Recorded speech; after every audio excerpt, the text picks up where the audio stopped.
right, good evening, everybody. We are live here with the Cyber Racing Association's Homes Now, Not Later Super Speedway Series as we get ready to kick off the new season. Last week, we brought you guys the duels, where we saw the 4 of Justin Levine and the 1 of Artie Peterson Jr. bring home the top spots there. Tonight, we are set to go more than what we normally see. Now, there will be no qualifying, which is why we are on air a little bit earlier. That way we can take up some of the time here because we need to address some things here while we're still in the practice. We're going to go ahead and bring up a little overlay right here as we bring up our other ones too as well.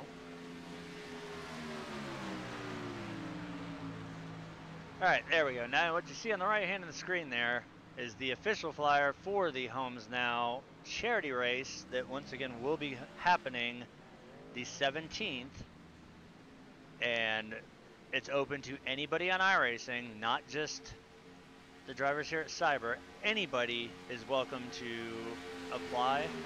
Now, you do have to adhere to all Cyber rules, but it's a $10 entry fee. 75% of all the proceeds go towards Homes Now. The other 25% goes towards the payouts. It'll be the open trucks at Auto Club Speedway at night for 60 laps with one quick fix, 60 laps, 65-degree track temp, and it'll be a field capped at 30. And right now we only have 5 drivers, so we need you guys to go ahead and sign up for this. It's for an awesome cause. As you can see, the payouts are going to be $25 to the race winner, $15 to second, $10 to third, $5 to the pole sitter, $10 to the hard charger, and there's also a bonus for the clean driver as well, which that I believe that'll be in the top 3. But that is once again going to take place on the 17th, and I know it's going to be weird, people seeing things going on that aren't at a plate track, but Auto Club is probably one of the my favorite places to see the open trucks at. Now, the other thing that we want to address too is, I know I may sound like I'm preaching and preaching and preaching about this every race, but when you guys come in here week after week after week, look down in the bottom of the description. It costs a lot of money, we all know. If it wasn't for Dwayne putting on this league, we wouldn't have a league to race in, and if it wasn't for people like Jim sponsoring the league, you guys wouldn't have the broadcasts to be able to see them. It takes money to pay the bills, and with Homes Now Not Later being the series sponsor here, it's only right that they have to get as much exposure as possible, and it seems like we're not really reaching what we should, and I'm going to do my best to try and explain in a more thorough way exactly what Homes Now is. I mean, I think I've nailed it before, but it's a non-profit organization out of Bellingham, Washington, which their goal is to eradicate the homeless, and they run 100% off of donations. They've got a lot of things. I mean, I monitor their Facebook page and all the things that Jim posts. They're a great organization to get behind. It doesn't matter if you donate $1, because every red cent counts.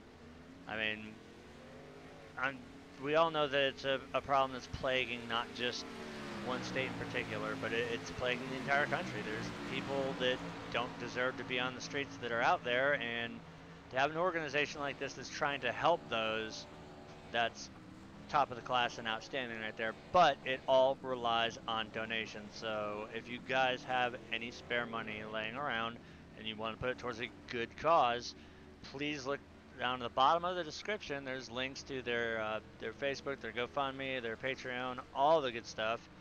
So if you want to do the good deed there and drop some money their way, you're more than welcome to check it out. Now, with that aside, me and Mike here, we both have some picks for tonight's race, as there will be no qualifying tonight since that was done through the duels and solo qualifying. Now, Mike, who is your pick going to be for tonight? My pick for tonight is going to be the number 2 of Rick Seabrands First off, I love his number. Obviously, I always love the number 2, and I love his sponsor there. He's got, the old JD. But he's a consistent driver. He's always fast. He's another one of those guys that sometimes just gets the shit end of the stick. But he's definitely a guy to watch, and let's see what he can do tonight. He's my pick. All right.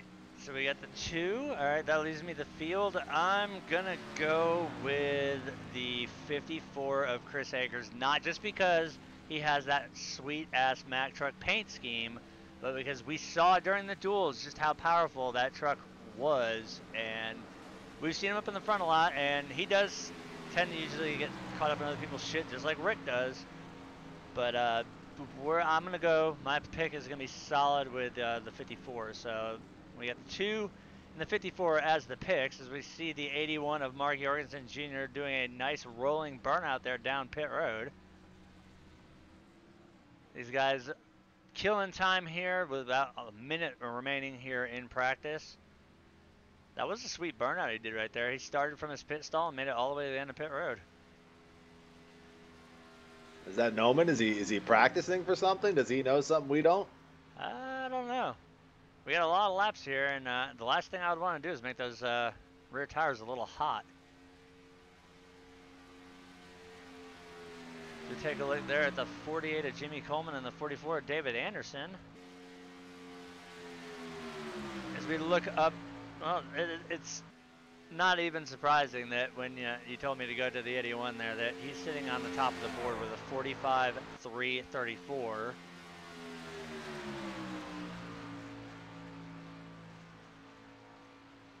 And, well, look at that. Right behind him, he's got his teammate, the 3 of Paul Servant, with a 45.343. And if we look a little bit further down for the other 2 Southern Thunder drivers, we've got, where are they at? Dana Osborne, 14th, and Dwayne Cooper, the newest member of Southern Thunder, in 18th.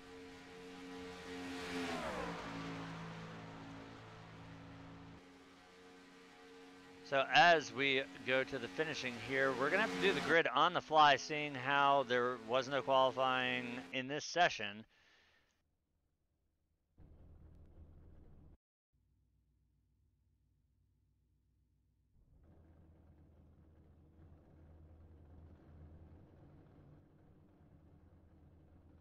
We get all the drivers to start gridding up here.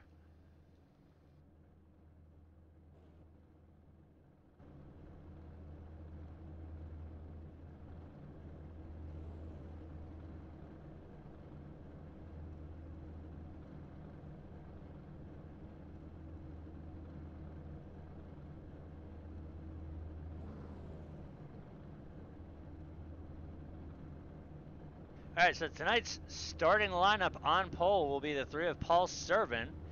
Outside him will be the 66 of Bobby Tinch, Roddy Klein on the 94, third, the 29 of Matthew Welzenbach, fourth, Tom Labar on that 99 machine, fifth, Jason Kinzer in the 11, sixth, is it? I kind of figured we might have had a little bit of a screw up there with our TVO. We see Rick Seabrands there on the outside. All right, Mike's going to give us our starting lineup tonight. All right, here's the official lineup. Start on the pole, Paul Servant. Number 2, Rick Seabrand starting second. Third, Artie Peterson Jr. Fourth, Bobby Tinch. Fifth, Dwayne Cooper. Sixth, Jimmy Coleman. Seventh, Jason Kinzer. Eighth, David Anderson. Ninth, Jim Peterson. 10th, PJ O'Leary. 11th, Tom Labar. 12th, Chris Brown. 13th, Dana Osborne. 14th, Matthew Welzenbach. 15th, Gregory Thompson. 16th, Raymond Rittenauer. 17th, Chris Akers. 18th, Roddy Klein. 19th, Jeremy Funk. 20th, Gary Champion. 21st, Jason Rodebush. 22nd, Daniel Holloway. And starting out the back of the field is Mark Jorgensen Jr., starting 23rd. All right, now how does that feel to do your first actual starting lineup? It sucks. Now we know why you are the eyes and I'm the voice. Yeah, I'm not good at talking.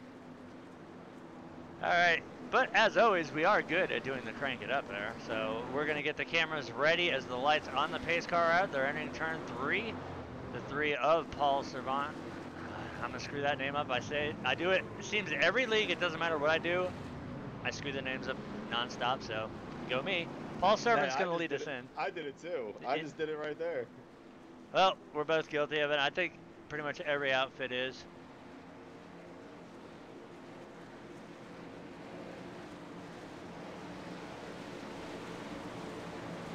As we wait for the pace car to drop, it's going to go down now. Green flag. Green flag is out. We are underway here. Let's see what Mike's pit can do and what mine can do tonight.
Alright, as we pull it off of the box, crank it up cam. The interesting thing to note is Sim Nation Racing is occupying 3 of the top 4 spots right now. We look, we see out front, it is going to be the 2 of Rick Seabrand's leading lap number 2.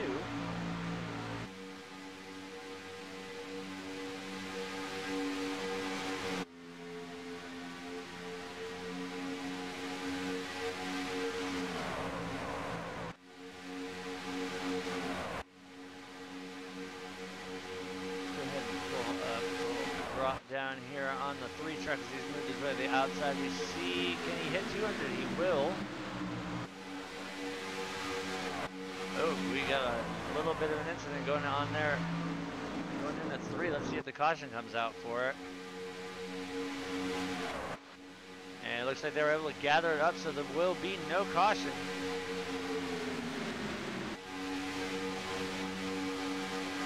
That will be involving the 81, the 26, and the 96. So a 3-car wreck, but we will keep it clean and green here.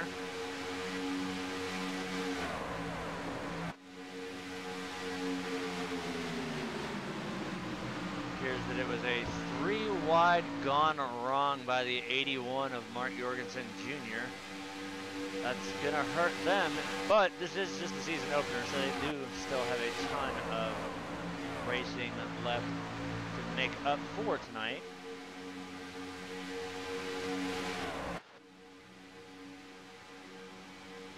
And at the line, the drag race is going to go to the 2 Rick Seabrand once again.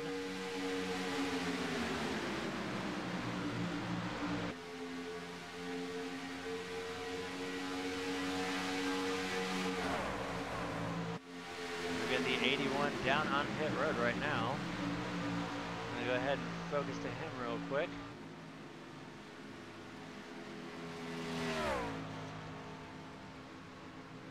Oh, we see he overshot his pit just a hair.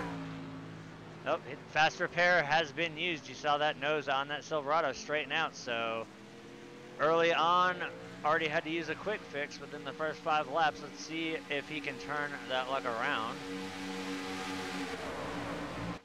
Meanwhile, as we go to the most exciting view, we see the field coming up. They're going to take and lap the 81 right there.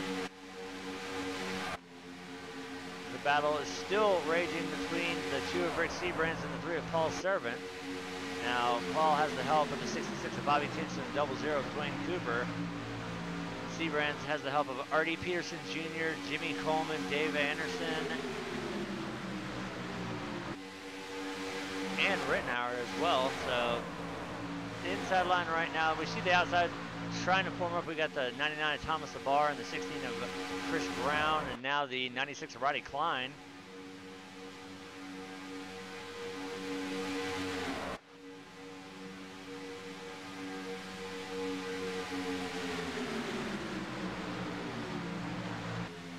So we know these guys are not afraid to take it 3 wide, and they're not afraid to go double file and try and get that outside line moving real quick. As we see, the 3 has been able to clear the 2 of Rick Seabrand, so that will give the advantage on the inside to the 3 of Paul Servant, but now he's going to come under fire by the 66 of Bobby Tinch. Bobby being pushed by the 00 there. You can see the 2 of Rick Seabrand sucked up pretty close to the back bumper of that 3 truck of Servant. At the line, it'll be Paul with the slight advantage.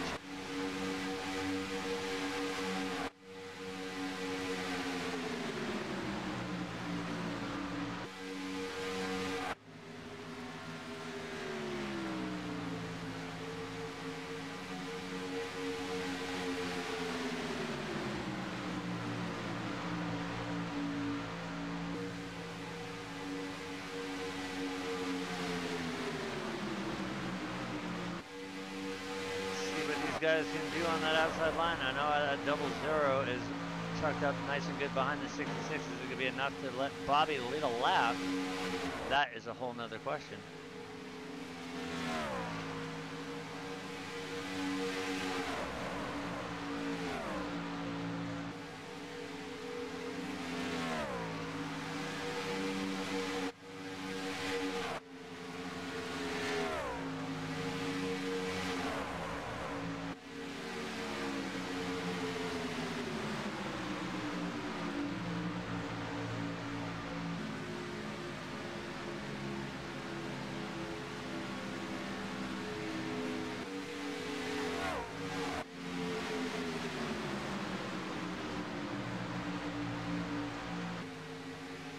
See the lap truck, we're going to play that as the 58 of Jim Peterson.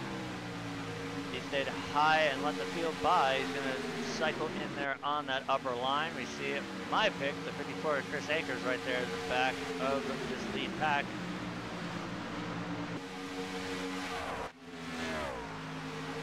You can see Bobby trying to get down to the bottom line. We all know that Dwayne wants to get that outside and try and get out there, but can the 99, the 16, and the 96 hook up behind the 00 to make that happen? So we're watching them get down the backstretch here. They kind of even out going into turn 3, but we all know how the run goes coming off the corner.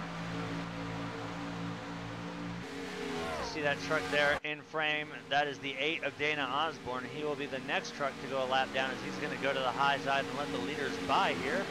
We are now 10 laps in.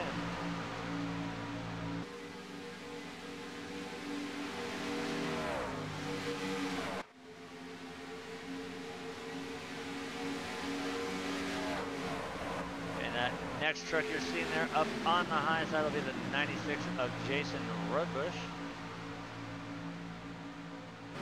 He was involved earlier with the 81 and the 26 incident that did not trigger a caution. So unfortunate for him, but he's opted to stay out on track, not use his quick repairs. So in the event that we do get a caution, or once we come down for the first set of scheduled green flag pit stops, we're going to have to watch closely and see if Jason does in fact use his quick repair. I imagine he would do so because he is not able to hold on to the draft at all. As we see up front, the 90 or the 66 of Bobby Tinch is able to drop down in front of the 3 of Paul Servant, so that will give Bobby Tinch the lead on the inside. Now let's see what Dwayne can do as he's being pushed by the 90. Oh, now we're going to see a little bit of shifting going on here as the 3 of Paul Servant is going to duck back to the outside.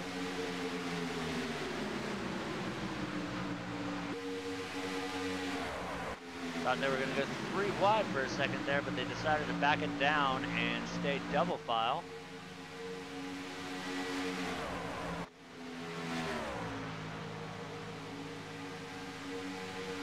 Paul just doesn't seem happy if he's not out front.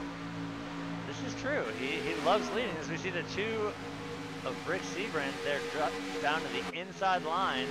Looks like those left sides dipped a little bit below the apron, but he was able to hang on to it there as he made the move from the inside, or the outside to the inside. And now we see Dwayne putting the bumper there to the 3 machine. He wants that 3 to clear. That is one of his teammates there. And if I know Dwayne, he's hoping that he can get both of them out there so both can drop down and clear the 66. Next 2 trucks you see there to go a lap down will be the 26 and the 11. That's Daniel Holloway and Jason Kinzer.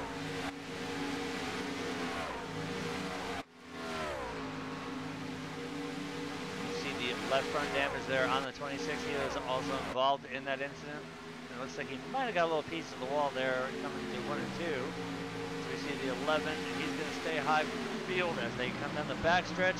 Can Dwayne push both of them past the inside line? It does almost appear that they had almost enough, but as they go into turn 3, not going to happen. Inside's going to rally back.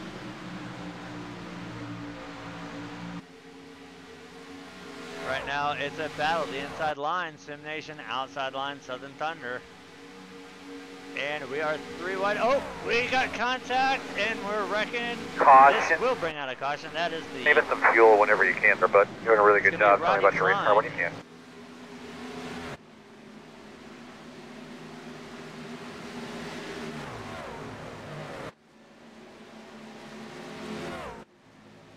That's going to be between the 94 of Roddy Klein and the 18 of Gary Champion. So we're going to go ahead and go on board with the 94, and we're going to get the replay to see what happened there.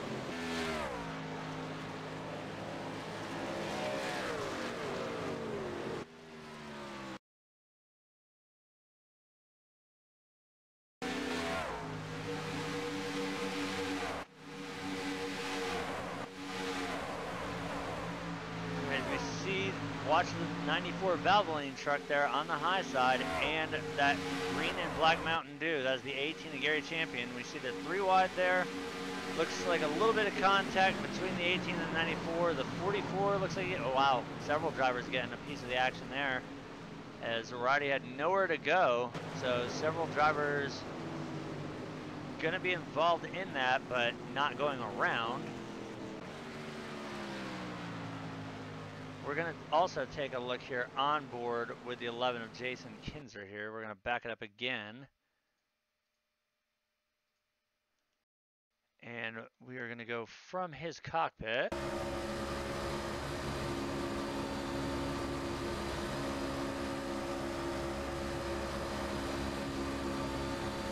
right, now it's going to happen directly in front of us. That's the 18 there all the way up against the wall, and the 94 there in the center.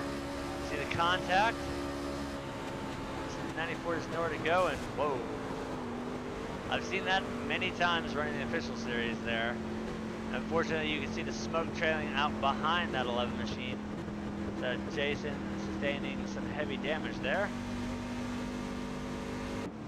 Meanwhile, our leaders are coming down pit road, so we're going to do some pit coverage here, and Mike's going to keep his eyes on who's going to take fast repair, who's going to roll the dice and stay out with a slightly damaged truck.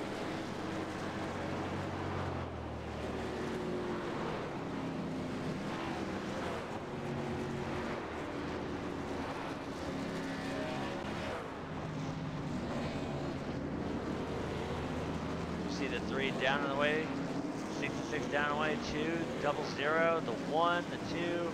Or that's the 99. I'm used to seeing Rick also rock that Yeti paint scheme.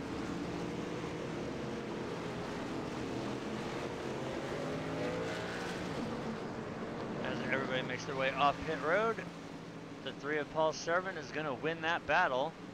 So sitting pole does have its advantages. It may take you forever to get down pit road, but all you really have to do is give it enough throttle to get across that line. Doesn't matter if somebody came from the back with a 2-tire stop, you can still win the race off the pit road that way.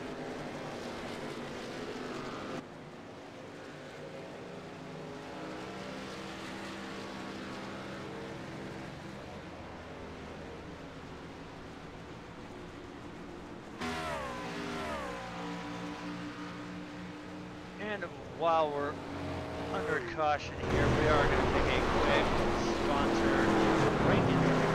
Hopefully the lights on the face out and doubled up for the restart.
We're back.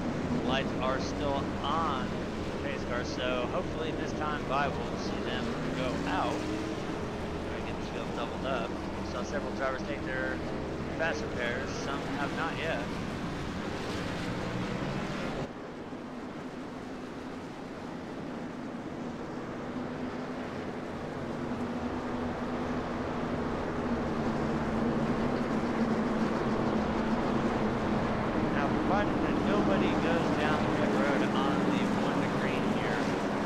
Our top 10 is going to consist of the 3 of Paul Servant out front, the 66 Bobby Tinch second, Rick Seabrands in the 2 third, 00 Dwayne Cooper fourth, top of the bar in the 99 fifth, 16 of Chris Brown sixth, 1 of Artie Peterson Jr. seventh, Raymond Rittenhauer in the 87 eighth, David Anderson in the 44 ninth, and Matthew Wells in the 29 is going to round out the top 10.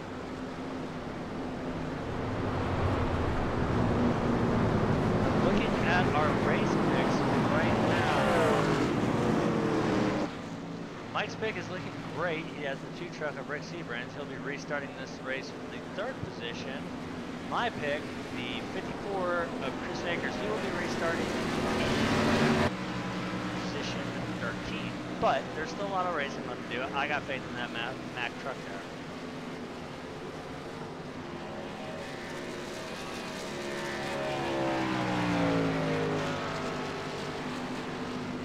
As always, since we are going to be going green this time by, we're going to go ahead and get these ready to go here.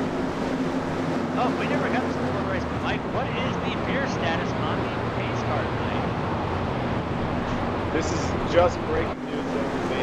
I just got word from the iRacing officials that he is now drinking Beck's out of one of those camelback backpacks strapped to the passenger seat along to his face. That is sophisticated.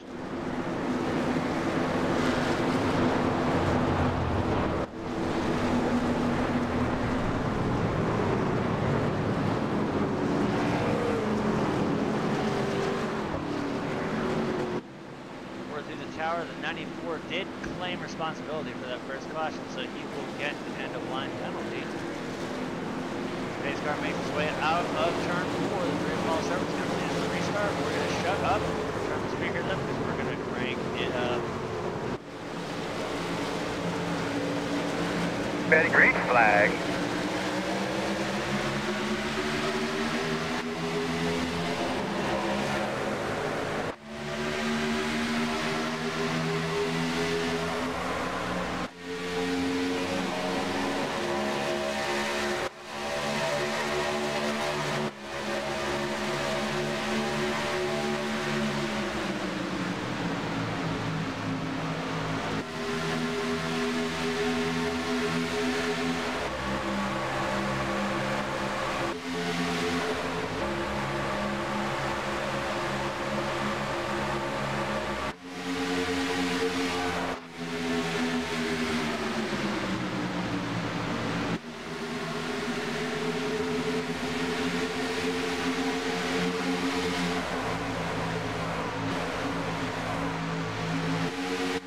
as they come to the stripe there, we saw the two of Rick Seabrand able to clear the three of Paul Servant, but at the line, that time by, it was going to be the outside prevail in the 66. Bobby Tinch leading that lap. Bobby's got the help there of the double zero of Dwayne Cooper, as well as Chris Brown, the 87 of Raymond Rittenhauer, and the 29 of Matthew Weltenbach.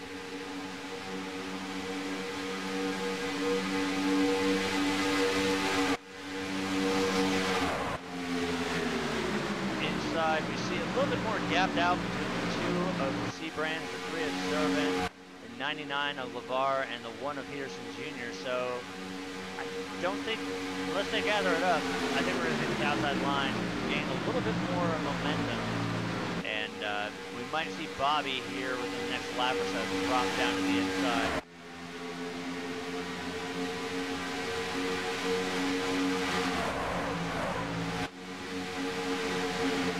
Oh, contact. Oh, hard by the two. So the two, we have to go on board with the two of Rick Seabrands there as he bothering, and they're continuing to wreck. Did you happen to get a look at your temps when you're on track, right after that caution fell?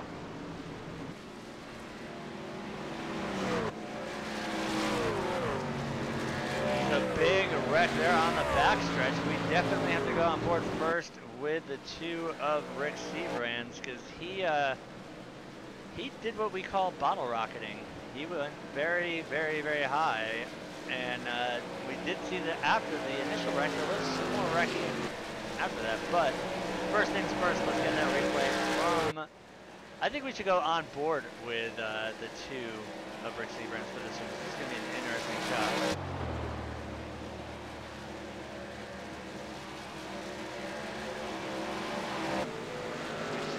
Back here, let's go back a little bit and see what goes on.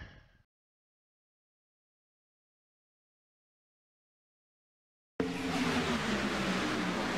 going to do a spotter view here, which is a lot higher up than the Fox camera, so keep your eyes for the truck that's going for the prize up in the sky. First truck on the inside lane. Keep your eyes peeled on that white and black number 2. There's contact there, and wow, look at that. He cleared the entire first row of the grandstands up there. And I also believe that there was a little bit with the one of Artie Peterson Jr. too, so we're going to go on board with him as well.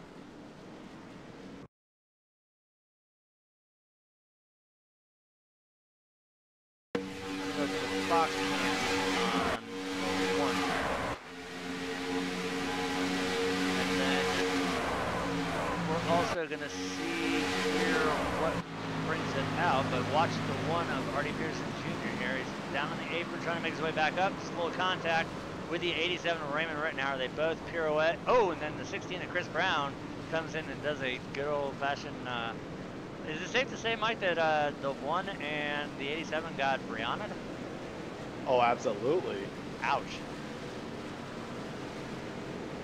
And for the final one, we're going to go on board with 00 of Dwayne.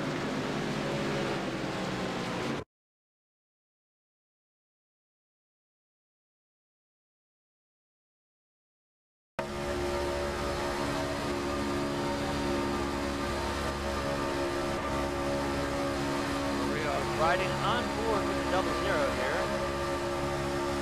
So we see the hook there, we see the spin. You can see the 2 somewhat up in the air, and then he sticks it down on the bottom. And then you can see the melee that's ensuing ahead of him. Now Dwayne, you can see in his mirror also a blown motor as well.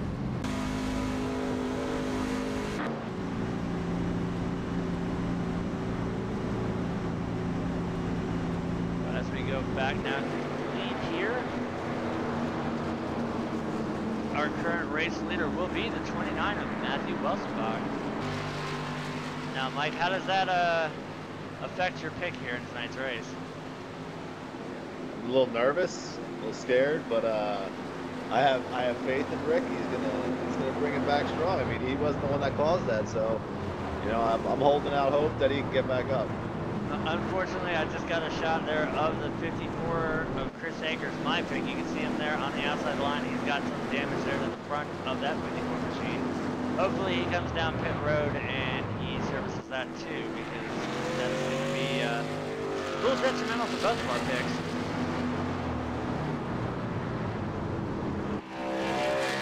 And word from the iRacing Tower, the 00, Dwayne Cooper is going to claim that one, so he will receive an end-of-line penalty for that one.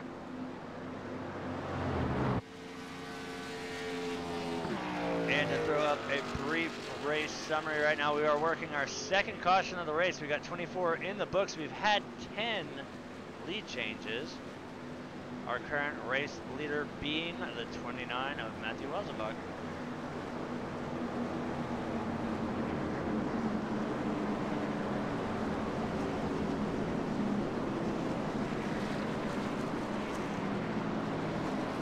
Ride on board with our race leader here a little bit.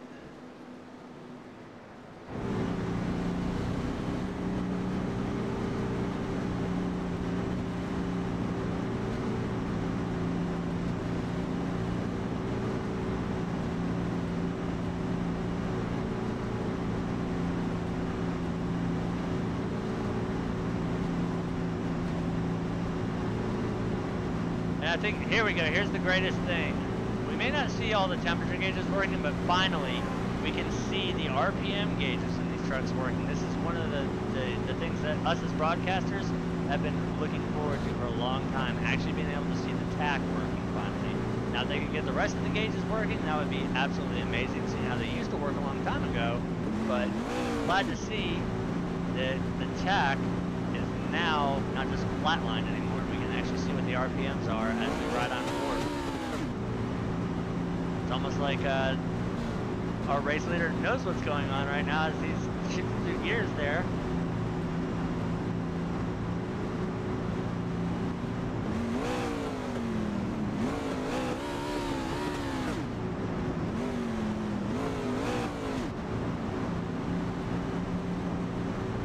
Alright, so the lights on the pace car are out, which means we are one to green. Our top 10 is going to be 29 and Matthew Welzenbach leading us to the restart. On his outside will be the 44 David Anderson.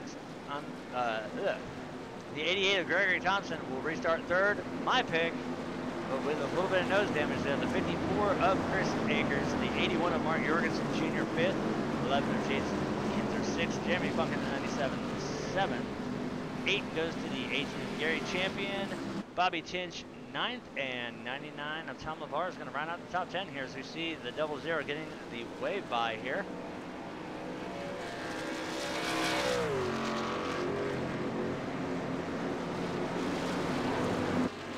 All right, now hopefully we don't see too many things go on, as once again we are going to go into our crank it up mode here.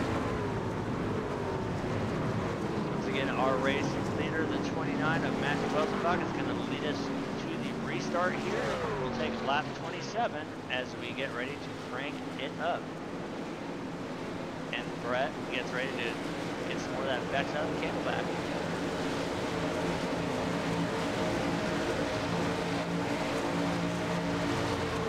Green, green, green, green, green. Green flag is out.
we definitely had to pull it off the box cameras because we just saw something extremely impressive.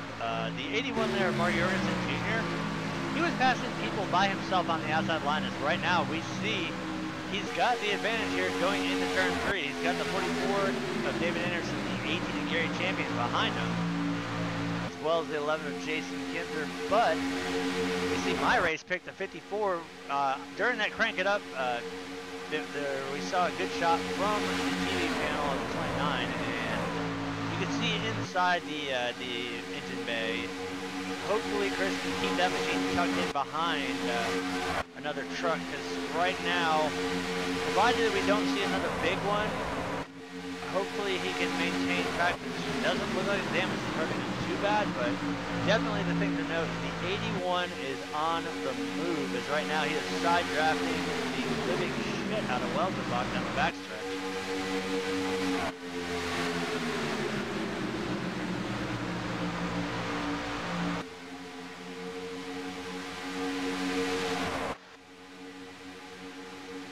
At the line, it will be the 29 of Welsenbach to lead this lap.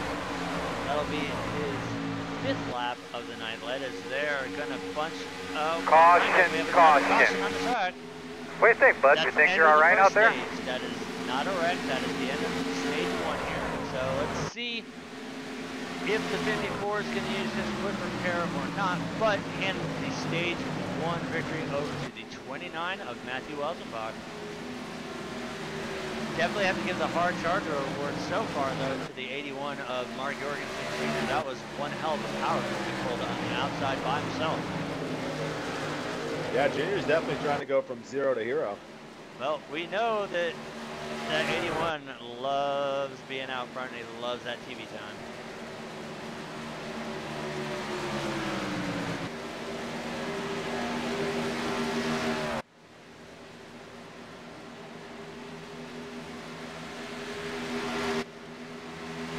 And once again, while we are working this being the stage ending caution, we're going to go ahead and cut to another quick commercial break, and we will return with the action here at Daytona International Speedway as the field is just now catching up to the pace car on the backstretch.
Folks, we're back just in time as we see everybody now making their way into the pit stalls here. We see the 3 making his way in. Paul, I think, is Mr. Consistency when it comes to in the box. 56, 1, they're going to make it out as well as the 81, 16, not sure about the 18. We can see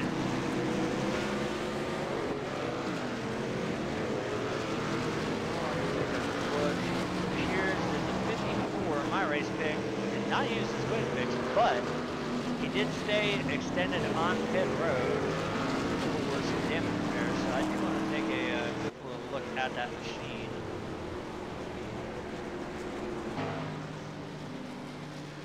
You can see that it looks like they've at least straightened out the gap in between the hood and the front. So last time we got a little bit of rear damage as well, but definitely that 54 machine is looking a lot better than it did before. We can see the little tweak there in the rear spoiler, but the nose I think is a lot more important than the spoiler, so definitely looking a lot better on the 54 cam. All right, I just got word from the 54 camp. They have Jimmy Johnson's gas man on low today. Awesome. If there's anybody that knows about legal body modifications in NASCAR, it is Jimmy Johnson's gas man.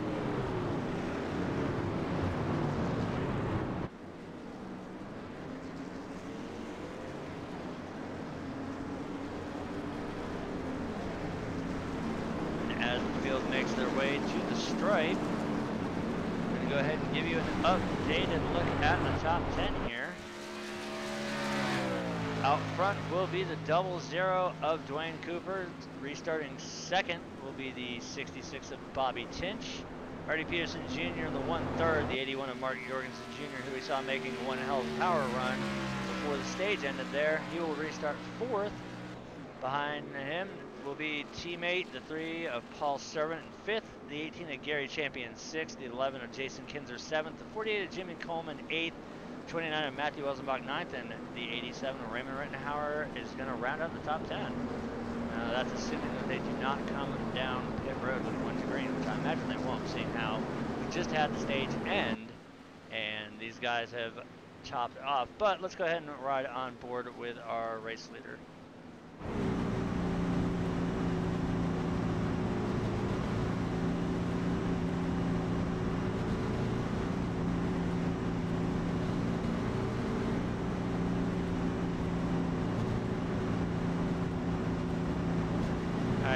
Mike has me mesmerized now. I've got to take a look at something here. We need to go look at the 99 machine here real quick and check out. Apparently there's something on the back of the 99 that we need to look at. Oreo Tide Pods, awesome. Yeah, I saw that on Facebook just the other day. And I also saw the Cadbury Easter eggs too, but they were Tide Pod flavored instead. So we see a couple drivers peeling down pit road. That'll be Welsman, and we see the majority of the rest of the back of the field. They're going to go down pit road as well.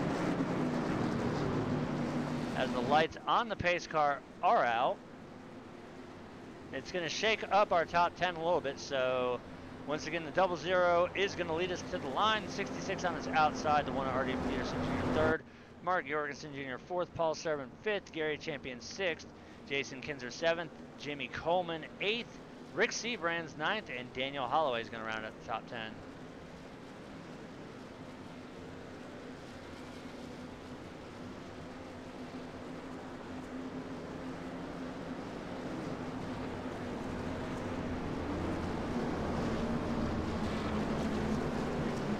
Alright, so one stage in the books. Hopefully we saw a little bit of jitters here. I know it's a new season, and we know with the open trucks, some setups are better than others. Hopefully we got everything out and we can run this one green flag from start to finish. I want to see some green flag pit stops and some strategy play here as we get ready to start stage 2 with the flagship series here with the Cyber Racing Association. And as always, the pace car is making its way through turns 3 and 4. That's going to set us up for another crank it up restart. So grab that knob, turn it all the way up and rip it off because we're going to crank it up.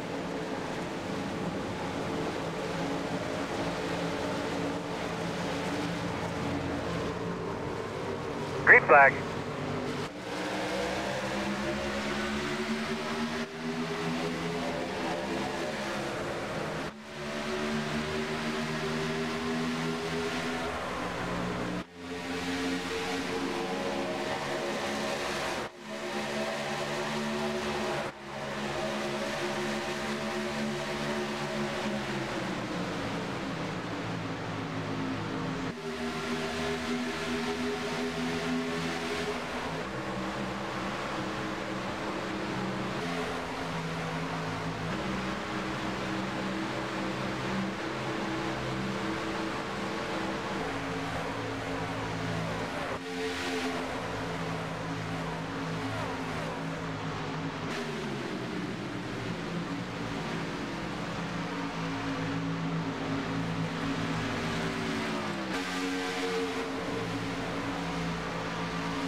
pull it off of Fox cameras. We saw the 0-0 on that restart. He was blinking a little bit there, and that gave the one of Artie Peterson Jr. a ghost 4X. So Dwayne did the smart thing, and as they rounded turn 2, he pulled down on the apron on the backstretch and let the field pass. So luckily that was a ghost 4X, no damage to the one machine, but unfortunate for the 0-0. Right now, the 0-0's ping right now is right around 800, so hopefully we don't see him throughput, but with a ping that high, it's only a matter of time. So right now we see it working the outside line there. We've got the 81 of Mark Jorgensen Jr., the 18 of Gary Champion behind him.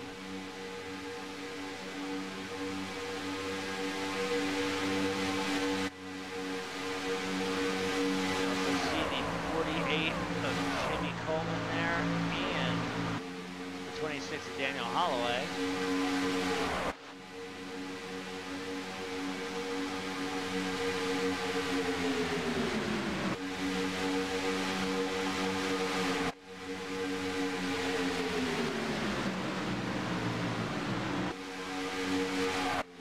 It appears that we have a little bit of self-sabotage going on in the 0-0 camp. Where this power was, Dwayne's son was watching YouTube and it was jacking with his connection, so that would explain the blinking there. So I think there's going to be a little bit of lecturing going on in the Cooper household after tonight is over with. We still see the 81 of Mark Jorgensen Jr. trying to make that power move on the outside. He still has yet to been able to do it. But at the line, it looks like he's going to lead this lap. He will do so. That will be his third lap of the night here, as he's able to take that away from the 66 of Bobby Tinch. He's got 8 laps in the books, but right now our lap leader is the 3 of Paul Servant with 11.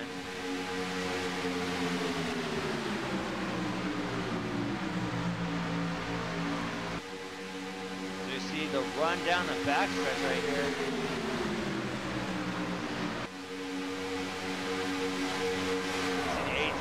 Stepping out to get some air. They try to make another stab at it at the line. Who's it going to be, the 81 or the 66? Back to back, it's going to be the 81 of Mark Jorgensen Jr. leading another lap. He's desperately trying to get out in front of that 66 machine. He's got his teammate 2 trucks back to the inside there, the 3 of Paul Servant. We see the 1 of Artie Peterson Jr. tucked up nice and close to the back bumper of the 66. But now we see there on the outside, the 81 is able to clear Bobby going into 3. So handing inside the leadoff over to the 81 of Mark Jorgensen Jr. now as Gary Champion is going to try and make his way up to the front around that 81 truck. And drag race at the line, I do believe that will go to the 18 of Gary Champion. So the outside line had the run and the momentum at the stripe. So that will be Gary's first lap led tonight here at Daytona.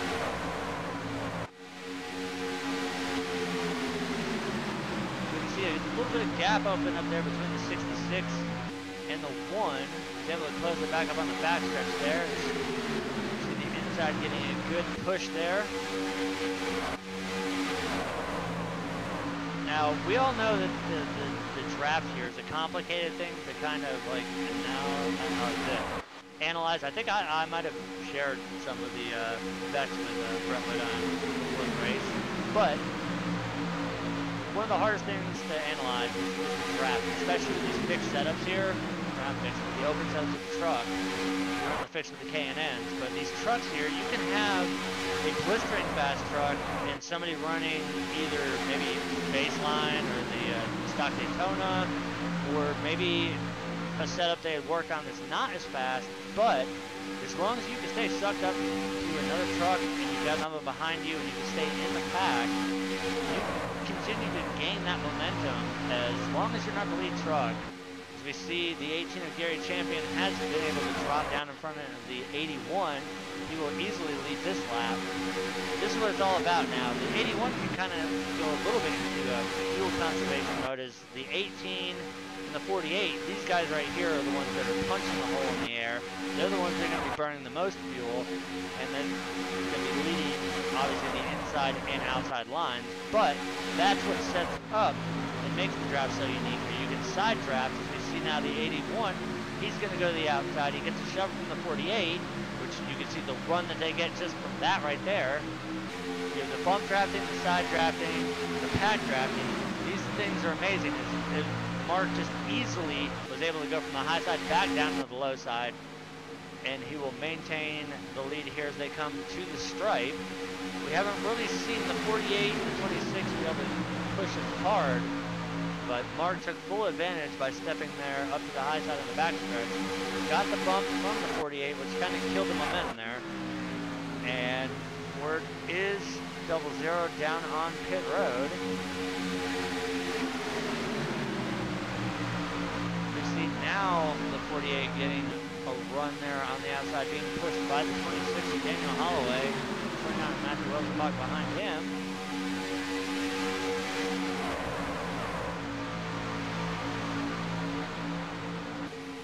These guys can get it done on the outside line. It's going to be hard to beat. We know Mark is fast. It doesn't really seem to matter which lane he's in, but at the line, just barely, it'll be 81.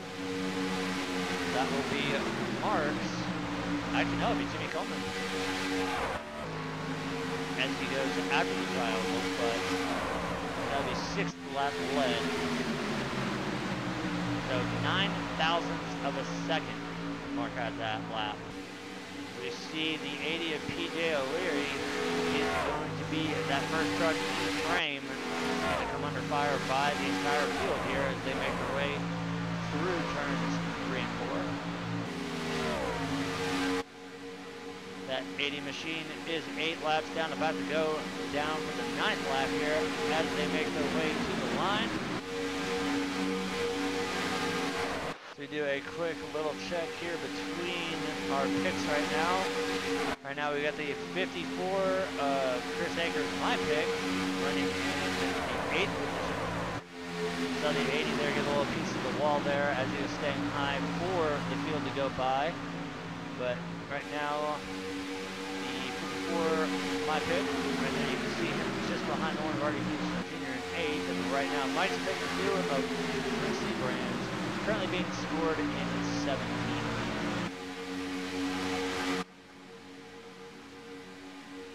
As we see now, the 18 of Gary Champion, he has moved to the outside line. He wants to try and get back around the 81.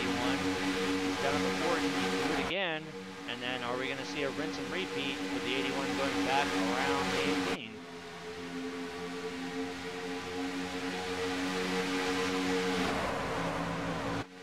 Pull up a little bit of a speed chart here on the 66 machine. She is tucked up nice and close behind the 81. We're going to see 201 was the fastest I saw going into turn 3 there. See what kind of speed they can maintain as they cross the stripe. As you can see the one not quite tucked up to the 66. Should see about 197. We're going to see 195 out the line out of the 66.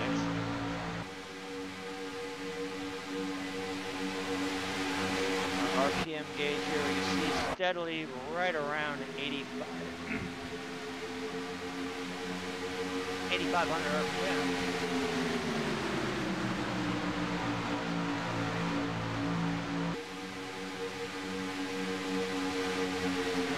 Tackle red light as they go down the backstretch.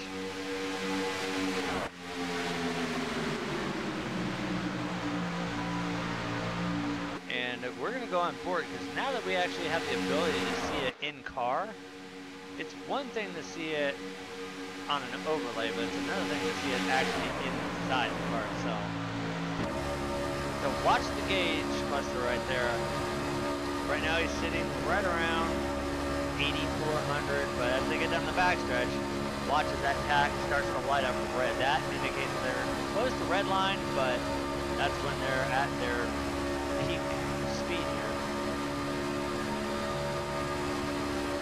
There, it lights up red. You'll see him as he goes into the corner. He'll back off into, that should actually be blue, not green. Green would indicate pace speed, but what the hell, at least iRacing at least has the RPMs running.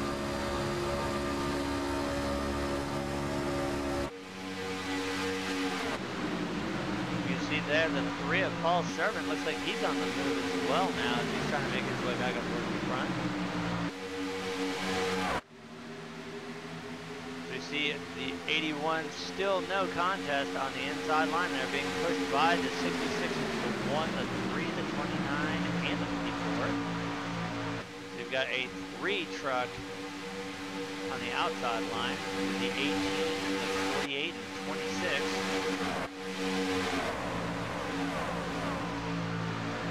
I think they're going to need a little bit more than 3 trucks.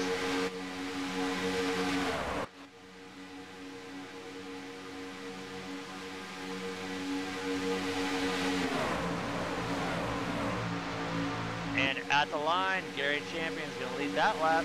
Outside prevails, he's going to be able to drop down in front of the 81. So now it's going to leave only 2 trucks on the outside. It's going to be interesting to see how the 48 and the 26 are going to fare here, as the majority is all focused down on the inside line, as we see the 99 below the apron there on the back stretch. And it does appear that just being 2 trucks is not really hurting the 48 and the 26 too much. They're able to keep it with that good run there down the backstretch. They're right there still in contention. But at the line, it'll be the 18 on the inside. We are now working on lap 52. We're closing in on the end of stage 2 here, so I think we're going to start seeing a lot more aggressive moves coming here, as the drivers all wanting to score the stage win here.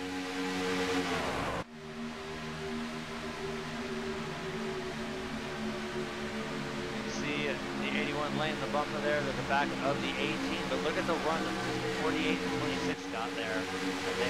Oh, we had the 48 blink out there. Oh, a little bit of looseness there from the 81.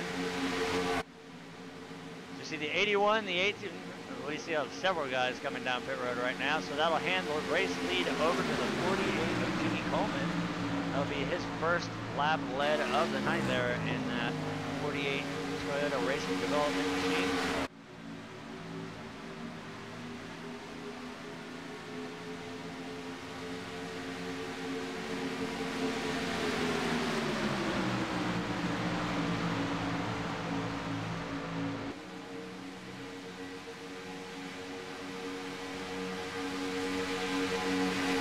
Alright, word is we are going to see this lead pack here coming in. Oh, that's a high pick there. The 54, he's blinking.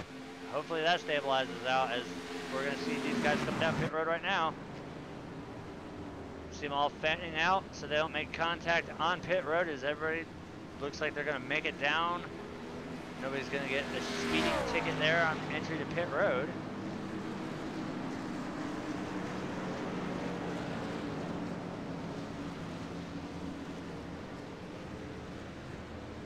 See them making their way right now. The lead truck being the 2 of Rick Seabrand. See what happens as they come off of pit road though. Looks like Bobby Tinch is going to win that battle. So he will inherit the lead when it comes around.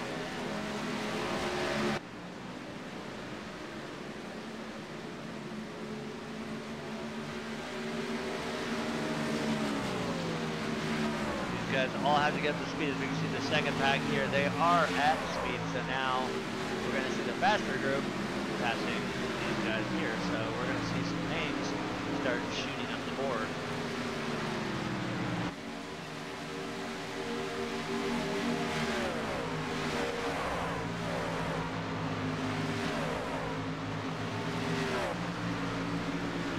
See right now, as they come around to the line, we can see we got 3 of the 4 Southern Thunder trucks there on that outside line. back to the lead. It'll be the 81 of Mark Jorgensen Jr., 18 of Gary Champion second. Then behind him, two more of the 4 Southern Thunder. That's the 3 of Paul Servant and the 8 of Dana Osborne. Dwayne Cooper right now in the 00 being scored in 21st position, 1 lap down. Right now he is the first truck, 1 lap down, so in the event that we do get a caution and it does not involve him, he will be the iRacing lucky dog.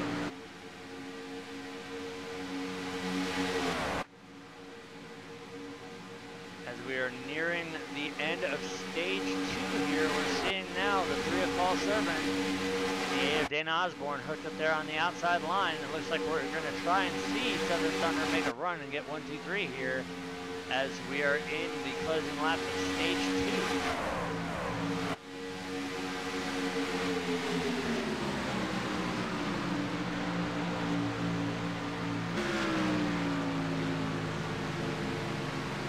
Also there, the 44 of Dave Anderson, the 66 of Bobby Tinch, also helping to push these lines along. Behind that we have the 26 of Daniel Holloway, the 1 of Artie Peterson Jr., and the 2 of Rick Seabrands. Back a little further is Welsenbach, Akers, and then Jim Peterson there.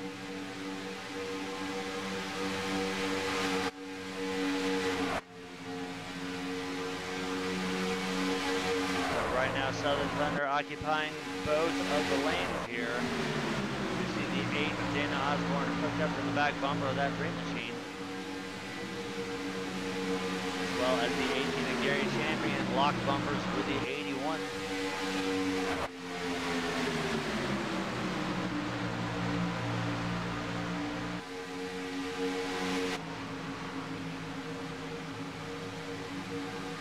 I know last season Martin only had a partial season here with the team, so now I think he's out with blood this time.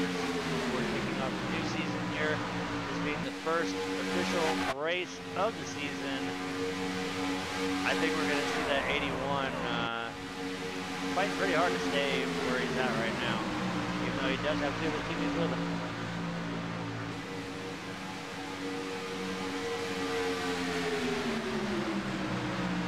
As they come around 3 and 4 here, they should be taking the white flag lap to end at stage 2 here. So we'll see if the caution does come out on lap 60. That will be a scheduled caution that will be once again the end of stage 2 here, as this should be the white flag. As we see now, 3 of Paul Servant with the run on the outside.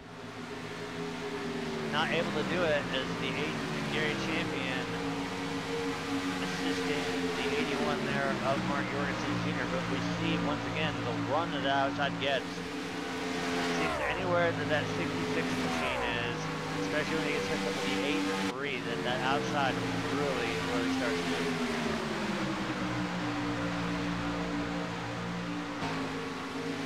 See there the 94 of Roddy Klein.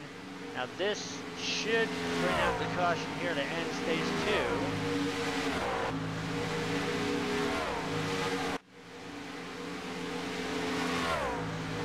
Now if it does come out, the 81 did have it at that. If not, this will be the white flag lap for stage 2.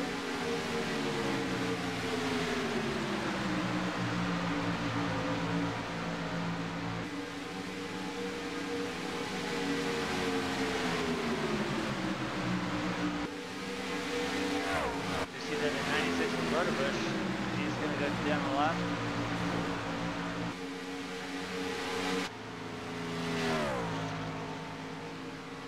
He's getting a little bit racy there towards the back of the lead pack. Mark is continuing to pile on laps here. Right now he's got 16 of them in the books. 3 of Paul Servant with 13.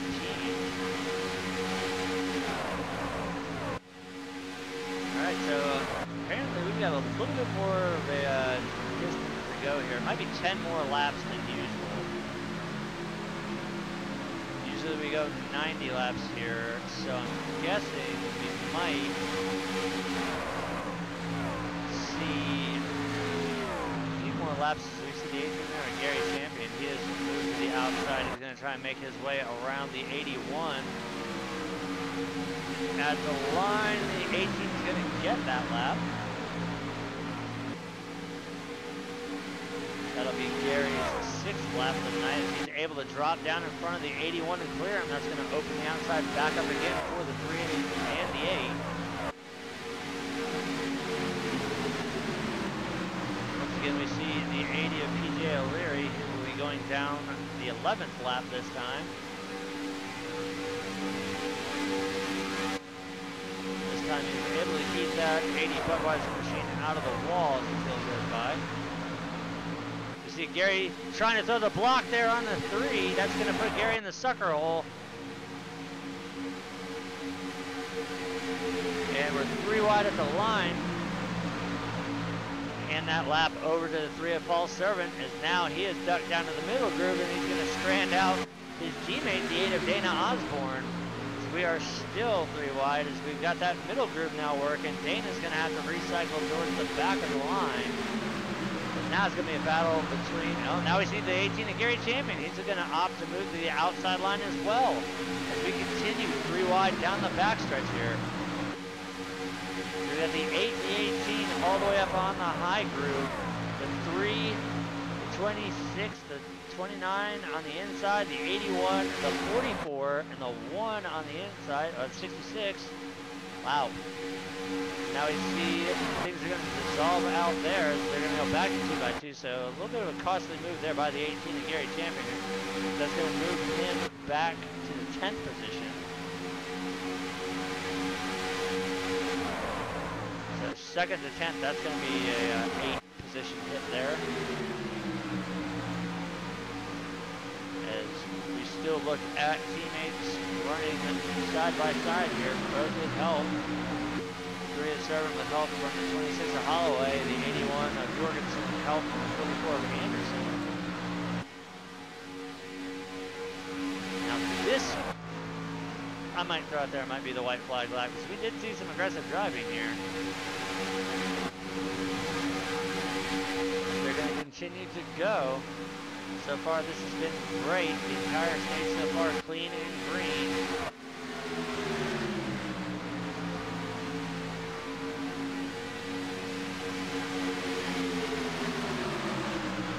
I think an interesting thing to point out, both me and Mike's race picks are both inside the top 10 right now. The 54 of Chris Akers in 7th, and the 2 of Rick Seabrand's locking down in the top 10.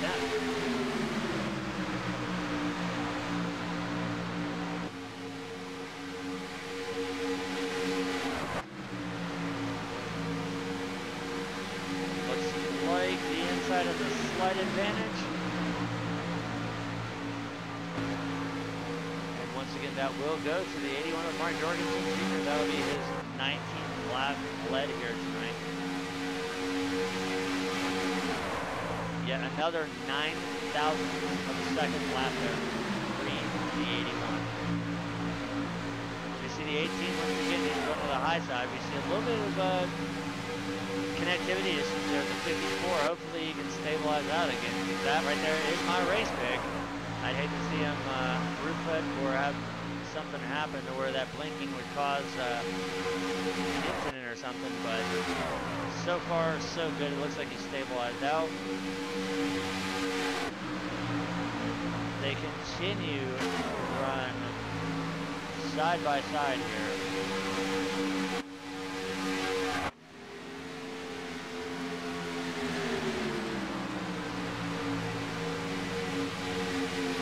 I think our lead counter is going to have a aneurysm by the time this race is over. I think if this gets any more exciting, I'm going to have an aneurysm. Definitely, you keep seeing some 3-wide moves there. I don't know if that's still because of the 54's connectivity or not, but the 18 still wanting to try and make that a high side.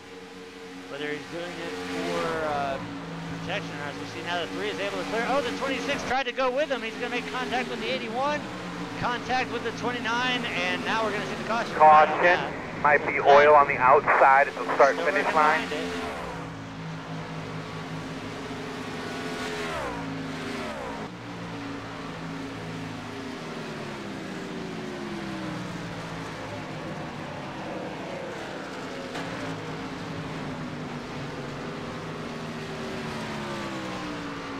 This will end the stage here, and word from the tower, it is the 26 coming down on the 81, which sparked that one off. But we're going to go on board with the 26, and we're going to get one of a few replays out of the way here with it.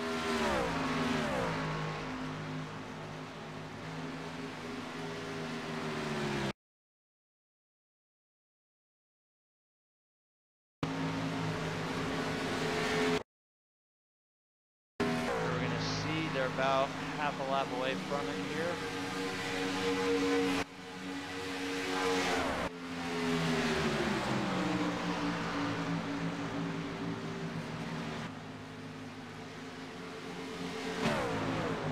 There's the wreck all the way through there. Let's also go from the 81's point of view.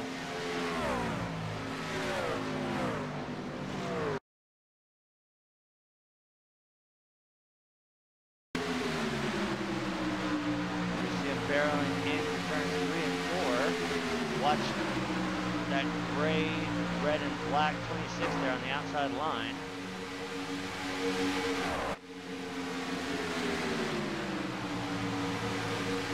See the 26. He thought he was clear. He gets a little bit of a slide going on, but then contact there with Welzenbach. See the 81, 44, the 54. That was my race pick. So definitely going to see the fast pair coming out on that one. Meanwhile, we see everybody coming down. We're also going to go on board with the two of Rick Seabrand.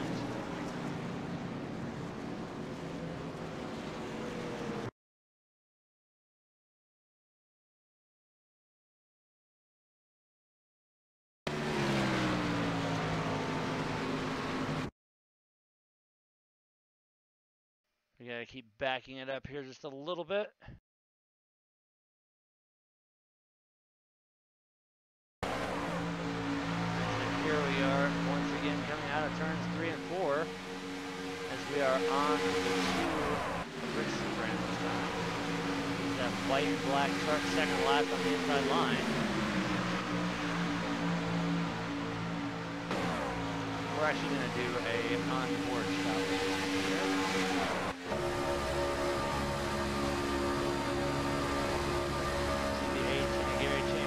Outside right now, the one already here in front.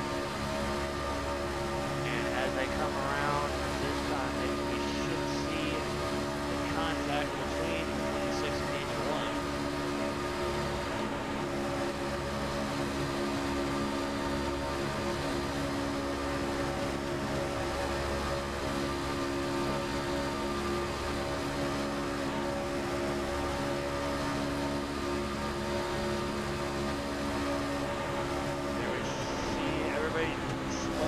Checking up. Rick doing a great job. He's going to take it off track through the grass there, but great job blowing that machine down, making it through there.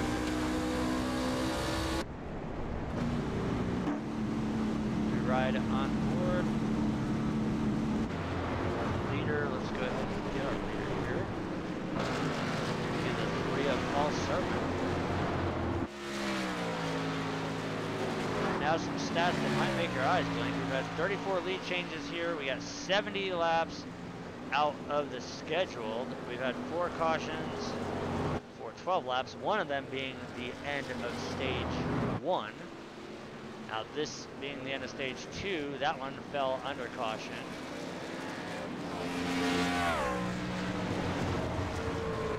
And it looks like we've seen that the 81 and the 26 team both take their trucks behind the wall. They are done for the night. They're going to load those trucks up on the hauler, and they're going to get reset for next week.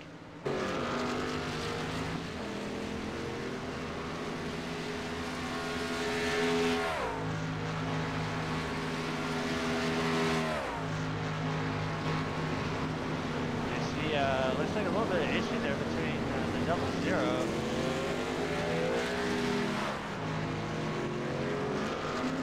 We're gonna have to go back a little bit on that one to see what happens here.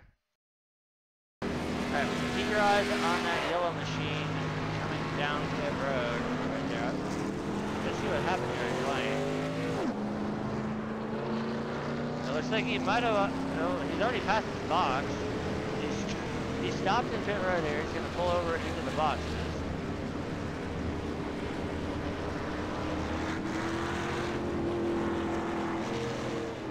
Now he's going to hit the wall there a little bit.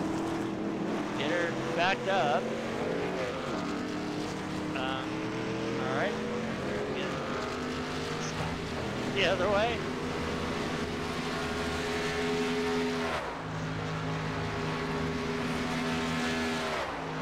Gonna make sure they get that back end in there a little bit. He's trying to get the box. And he's gonna abort that one. So don't know what happened there.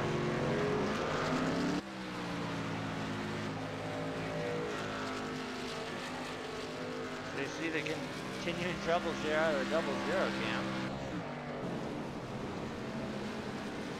Meanwhile, while we were still under caution, we're going to go ahead and take a quick sponsor break, and hopefully we'll return with the lights on the Mustang pace car going out, and we'll be doubling the field back up as we see the 54 there of Chris Akers getting the wave by, so that's a good sign for my race pick. But once again, we're going to take a quick commercial break and return with the action here live at Daytona International Speedway with the Cyber Racing Association's Homes Now, Not Later Super Speedway Series.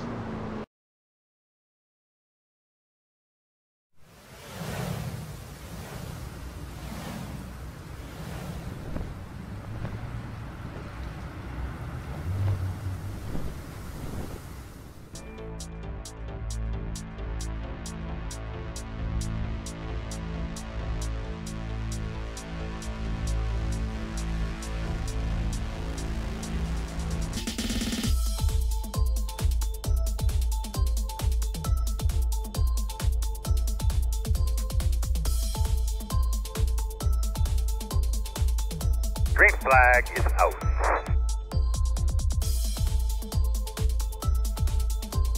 Yeah, I see that.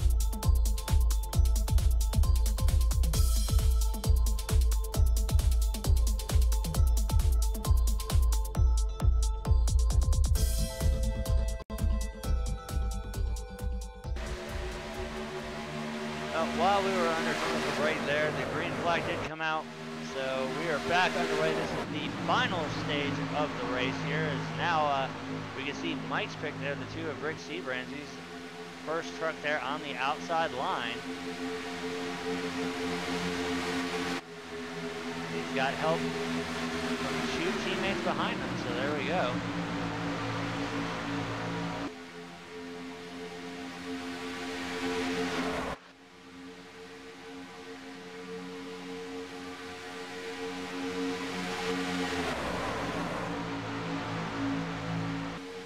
That time around,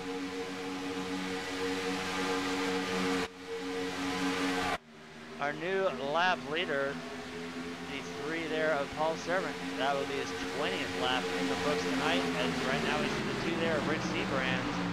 He is trying to challenge to the outside. He's got 2 of his teammates in tow there on the outside line.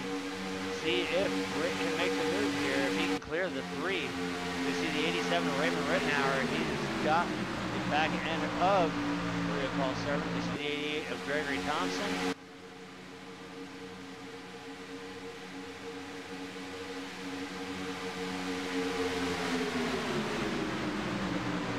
The 99 there of Tom LeVar, the 16 of Chris Brown.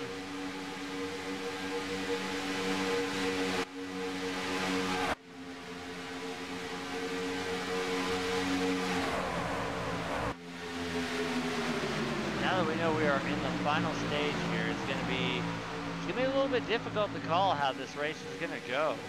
We saw a really good clean run there right up until the end of the stage, the end of the last stage there, and hopefully we get a repeat, but this time we don't see the wreck happen to bring the end of the stage out. this time it's not going to be a stage, it's going to be a race. Whoever wins this one is going to be the top dog getting interviewed. At that time, at the line, in that lap, to the 2 of Rick Seabrand, his lap better than I.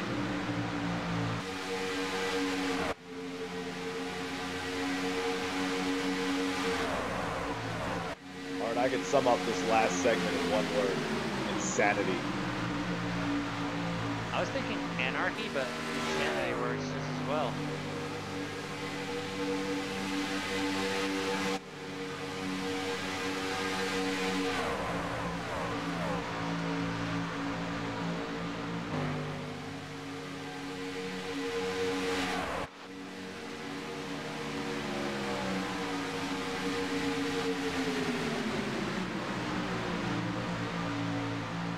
Once again, at the line, we're going to see that 2 truck.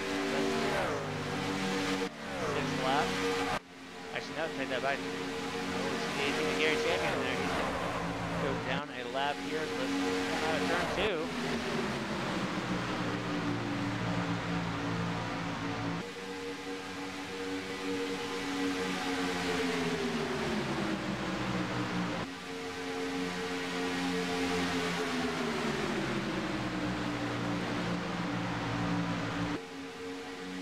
They barrel out of turn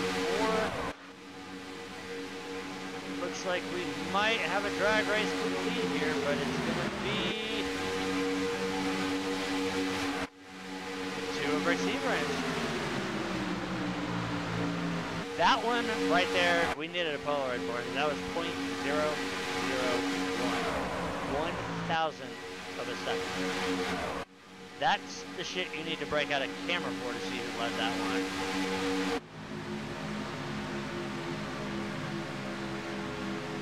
If they can keep turning laps like that, that's what brought out the old adage. You may pay for the whole seat, but you only need the edge.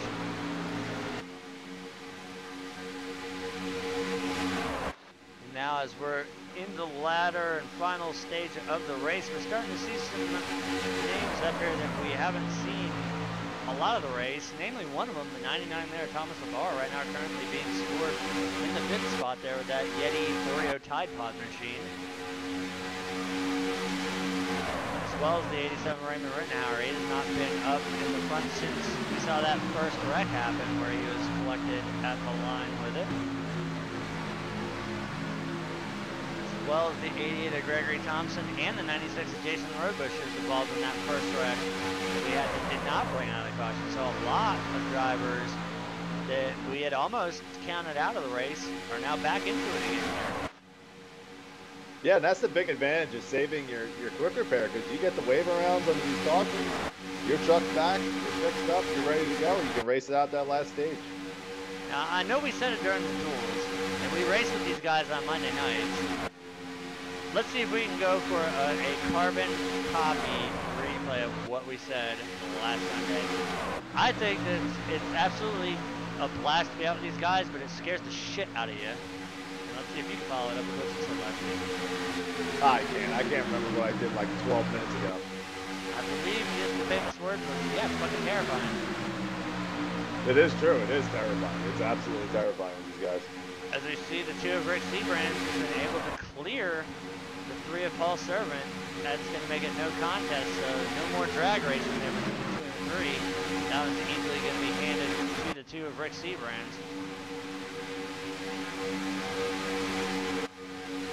So right now, looking at the in-race picks, Mike's got the advantage as his pick right now is out front leading the race. And mine right now is being scored in P15. And he is 23 seconds behind, so right now kind of needing a caution to get my boy back in the race here.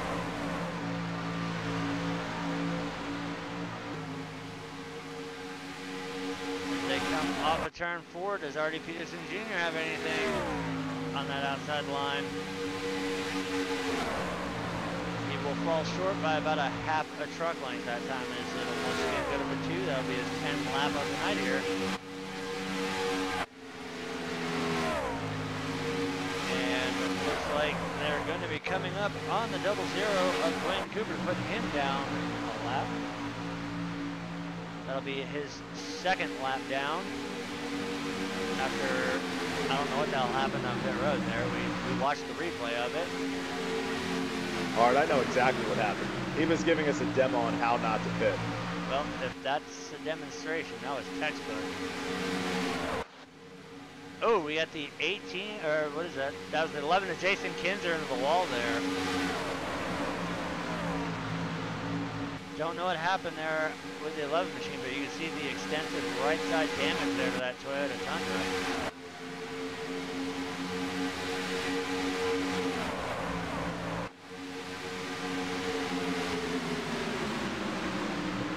Looks like he might have got a little bit aero tight coming out through the tri-oval there and just pounded the outside walls. Meanwhile, we are 3 wide here on the backstretch. 3 of Paul Servant in the sucker hole right now. And the 1 R.D. Peterson Jr., the 99 of Thomas LeVar, and the 16 of Chris Brown on the outside. The 2 of Rick Seabrand, the 87 of Raymond Rittenhauer, and the 96. And they're still 3 wide now.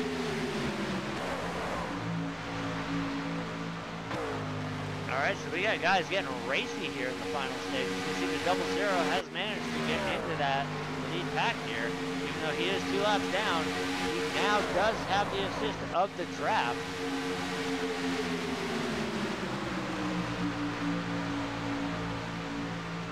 Remember my quote, insanity. I think we haven't even seen insanity yet. We've still got some laps to put in the books here, and I guarantee you they're going to start turning up the dial really quick. Now we see there, that's the 66 of Bobby Tinch. He's going to fall prey to going down a lap here. That will put Bobby, if the caution were to come out, the lucky dog right now. That is 1 lap down for the 66 machine. Next truck to go would be my pick, the 54 of Chris Akers. And judging at the rate this field is moving right now, it's not going to be long if he does not have the help of another truck.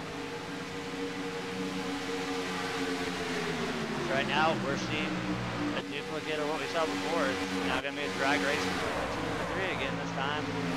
3 on the outside. Last time it was the 2 on the outside.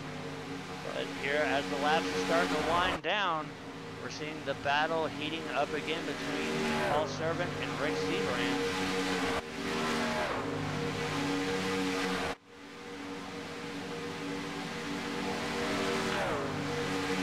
Rick continuing to throw those laps on the board. We got 14 in the books now. You see the 18 of Gary Champion going down another lap there. That'll put him down 3, I believe, now. And we've got word out of the 11 camp. That machine has been brought down pit road behind the wall. It's on the hauler on its way out of here. Sad to see that happen, but he did hit that wall a ton, and I know he had to use his fastest early on in the race, so that's unfortunately going to do it for the 11 team. But meanwhile, we still have the battle going on between 2 of Rick Seabrand and 3 of Paul Servant here. And it looks like Dwayne wants himself an Oreo Tide Pod.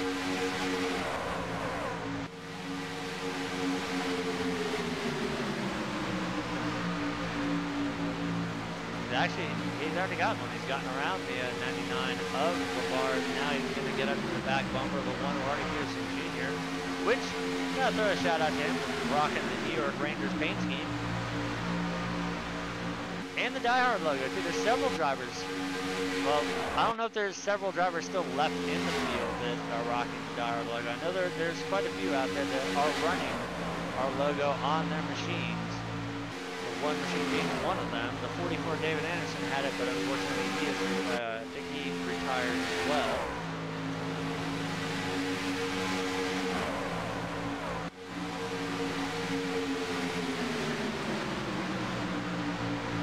They battled down the backstretch. He's going to get the better run right now. It looks like the 3, the 1, and the 00 are hooked up really good.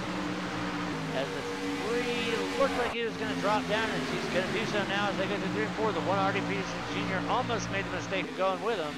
That's what brought out our last caution that ended stage 2, 26 and 81. We have the 80 and the 54 now getting ready to fall prey to the field here. That's PJ O'Leary and my pick, the 54, Chris Agers. So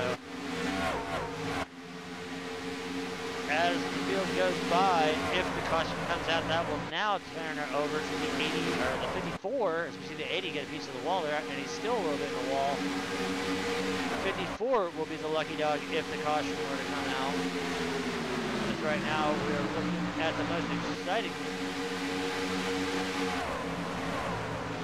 Oh, and Dwayne makes contact. Oh! Caution. How you doing there, Big homeboy? contact, big junk in turn 3 and 4. The multiple trucks involved there. See the 3 of Paul Servant involved. And unfortunately, I think my lucky dog and my pick of the race there, the 3 might have hooked down and made some contact with the 54, so he's not going to get the lucky dog. But once again, I think that one's going to fall on the 00 with Dwayne Cooper. We're going to go ahead and take a look and see what happened there.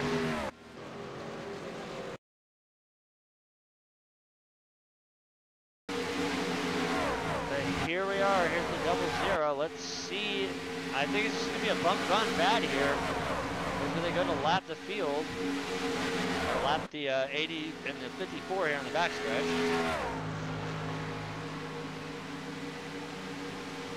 We're going to watch from the spotter camera and see the run that they get there going into turn 3, but we can see right there, Dwayne just gets to the left rear quarter.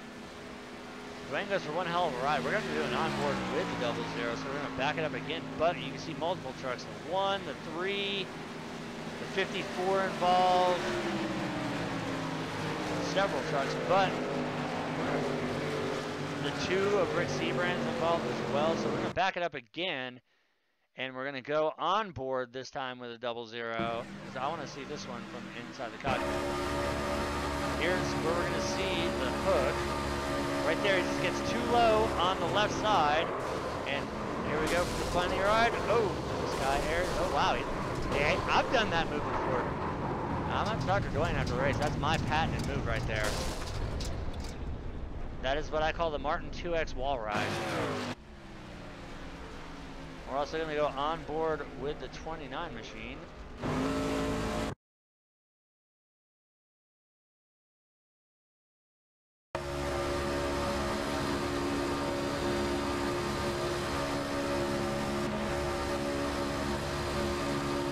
As we are going through some more replays here, we can see the back of the 58 here.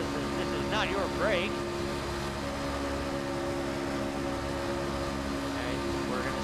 Coming up into turn 3 here, we're going to see the influence. There's the 80 and the 54 going down the lap. We are riding on board with the 29 Immaculate Box. Right about here's where we're going to see, there's the hook. We see him slow down for it. Great record work there by the 29 Immaculate Box. He's able to make it through there clean.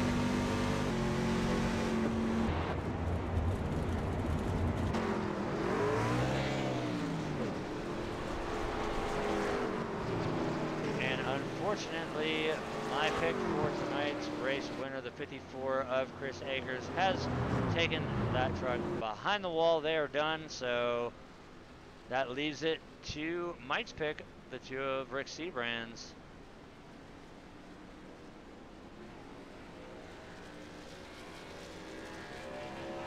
Right now, our current race leader is the 48 of Jimmy Coleman.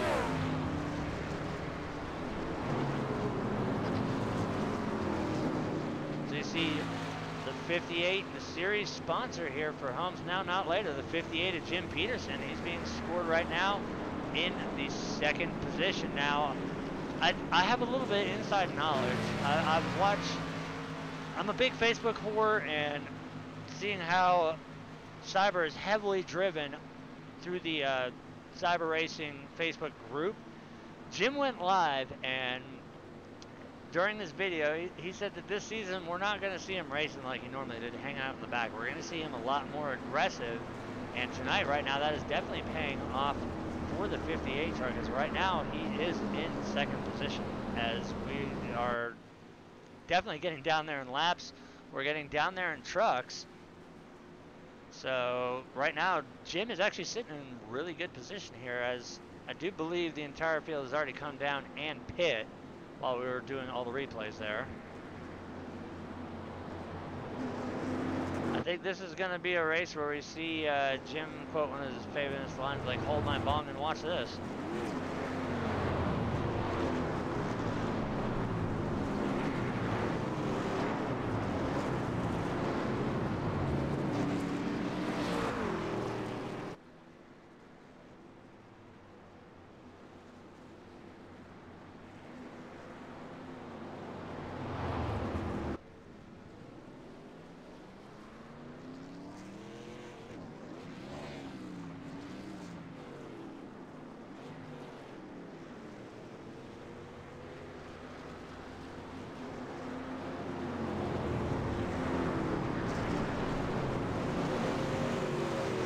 Alright, so the lights on the pace car are out. We're going to double the field back up, hopefully for the last time here, as Jimmy Coleman is going to be leading us to the restart.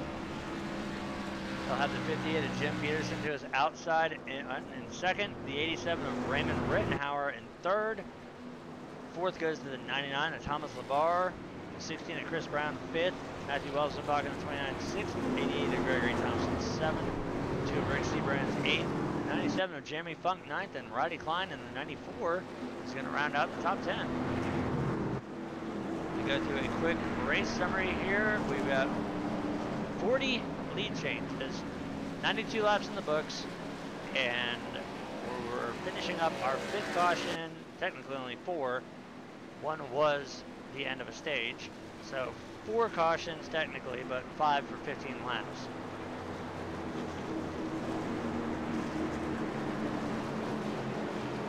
Now, if any time I think there was the need for it, now's going to be the time. We are going to have everybody grab their speaker knobs. You know where it says max? Turn the knob past it. This is going to be, hopefully, the best crank it up restart of the night.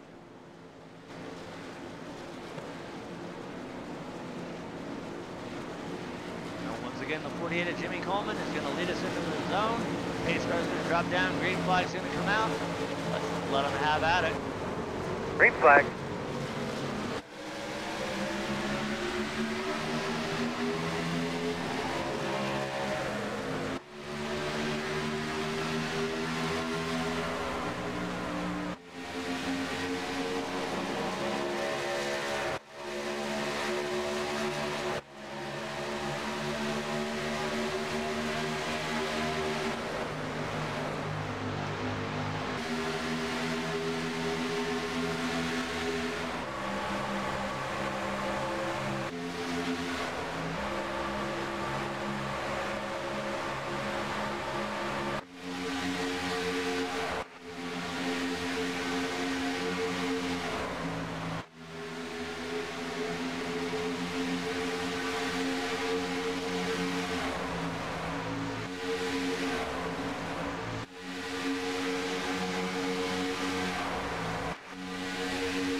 We got a battle for the lead. The 58 of Jim Peterson, he's trying to go for it, so we're going to pull off of the crank it up cameras.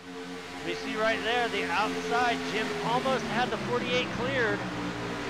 He's got the 16 of Chris Brown and the 29 of Matthew Welsenbach's help behind him. And on the inside, it's going to be the, we got to watch seat.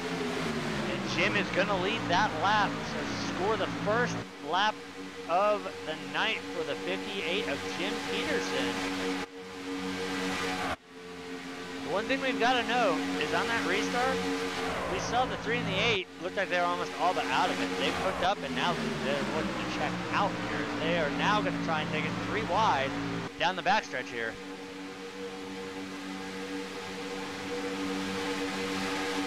We see Jim right now has the advantage. He's going to drop down in front of the 48. That'll open the door for the 16 of Chris Brown. Meanwhile, we still have the 3 and the 8 on the outside trying to charge up, but easily at the line for his second lap tonight. The 58 of Jim Peterson is going to lead this one.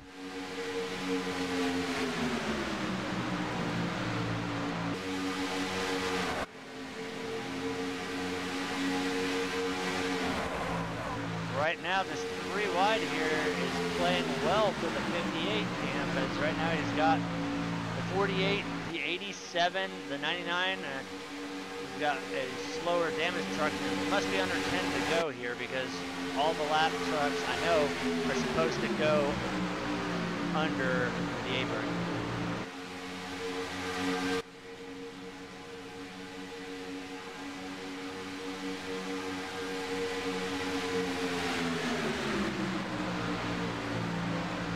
It should be 13 laps to go here tonight.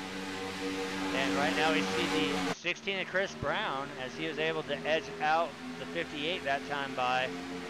Run's going to stall out a little bit here, but as they head down the backstretch, he's got the help of Welzenbach, Servant, Osborne. He's got some good help back there, so let's see if the 16 can clear as they go into turn 3. And he's, oh, not going to be able to do it! He's going to go back up the track. He's going to collect 29. Got you loud and clear. I don't know why you can't hear Earl. Can you hear me? So both of our did not hear him call that caution. In it, but you can see the damage there to the 58 of Jim You need Peters. to check your radio connections. Check the one on your headset, on your headboard actually, on your left-hand side, on your headrest. 1, 2, 3, loud and clear. You got a good copy? So we are once And again 4. under caution.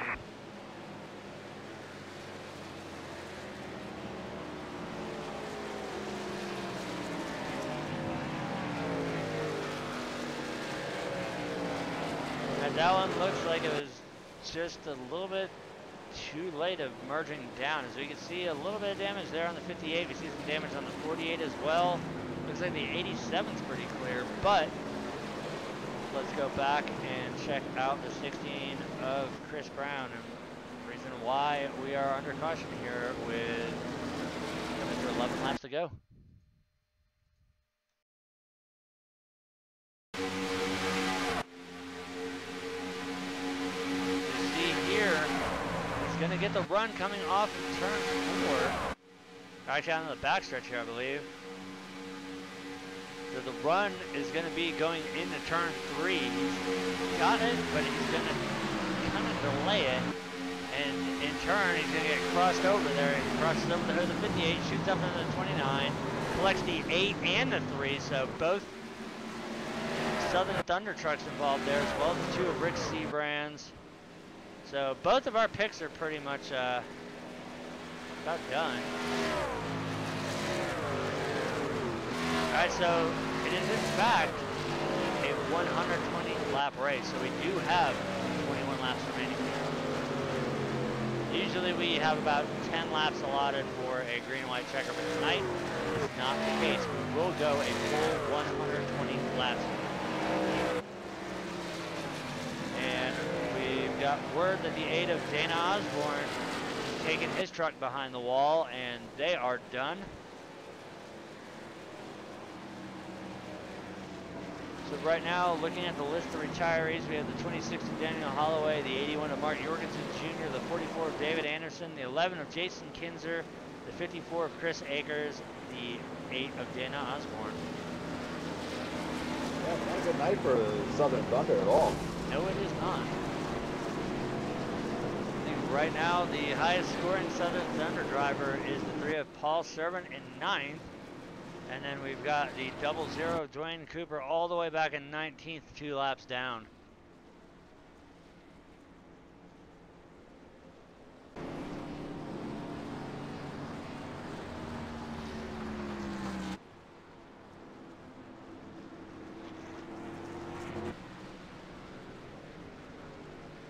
So as the laps are winding down here, so is the truck count.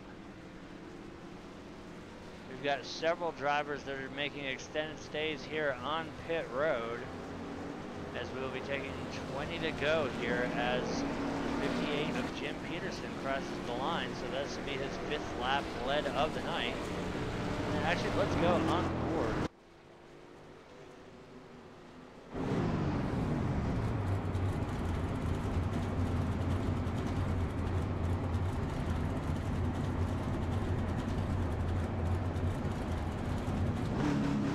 Right there. Now, the one thing that we always show, or we can make you guys hear up until now, but you can see it now. Right now, he's holding in the clutch.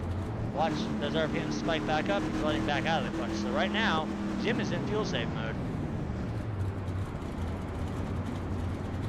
And also, by the way that he's straddling the yellow line through the corners, he's keeping the center of that truck right over it. What that does is that opens up a pocket of air to keep and cool down the, you get a ton of air through the radiator, a ton of air under the truck, so you see your water temps and your oil temperatures drop dramatically because it floods the oil cooler and the radiator with fresh air.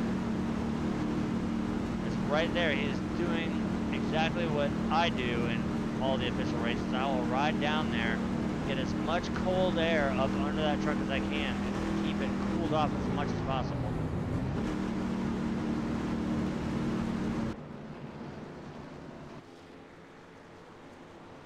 We look through the field, the only truck right now that is 100% squeaky clean on the lead lap is the 29 of Matthew Welsabach, currently in 10th position.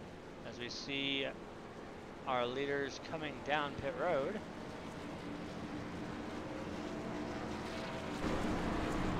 You can see there the 1 of R.D. Peterson Jr., the 00 Dwayne Cooper, the 3 of Paul Servant, I believe that's 96 Jason Rose back there. They are all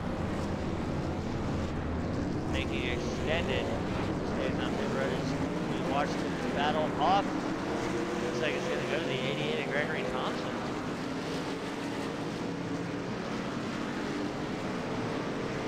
See the 80 of PJ O'Leary making the way off the road. Look at all those tore up trucks. That right there, you've got 2 S10s now and a Toyota Tacoma there.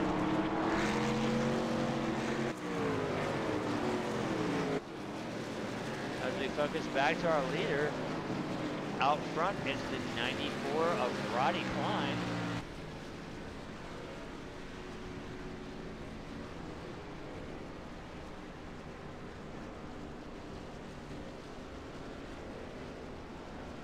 I wonder if this is a strategy call or not.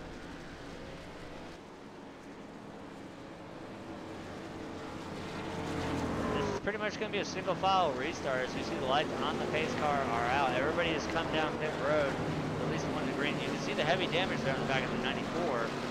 We're not really going to see an outside line here, but our top 10 is going to be the 94 Roddy Klein, the 16 of Chris Brown, the 88 of Gregory Thompson, the 2 of Rick Seabrands, the 66 of Bobby Tinch, 58 of Jim Peterson, the 87 of Raymond Entenhauer, the 48 of Jimmy Coleman, 97 of Jeremy Funk, and the 29 of Matthew Welsabach as the pace car makes its way down. Green flag is out. Green flag is out. We're going to go back and break it up.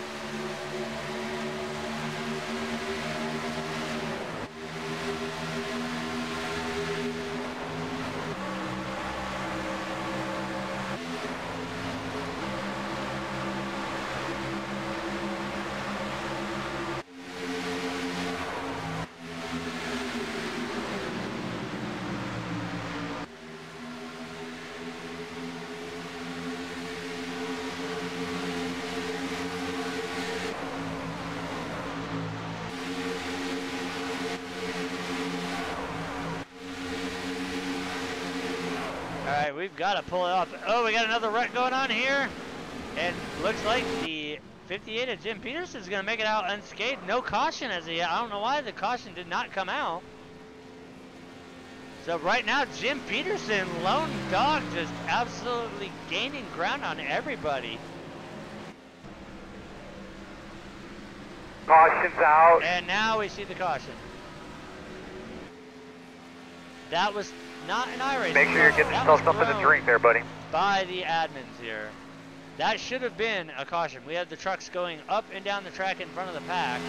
We've seen this all too many times that iRacing screws the pooch on it. So Jim Peterson with that breakout lead, unfortunately, is going to have to set himself up for another restart here as we are back under caution with 16 laps to go here at Daytona International Speedway.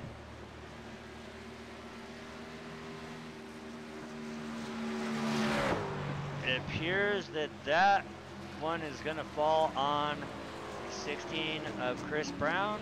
He got into the 94 and Chris Brown has been disqualified from tonight's race.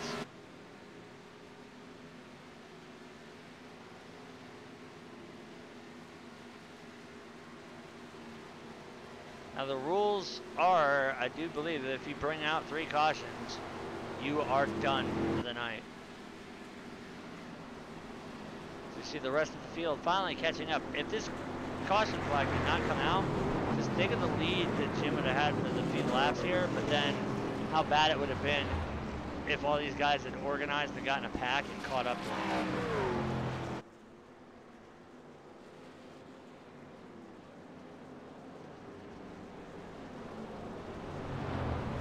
As we see, Mike's pick is doing actually really good now. The 2 of Rick Seabrand sitting in 2nd spot.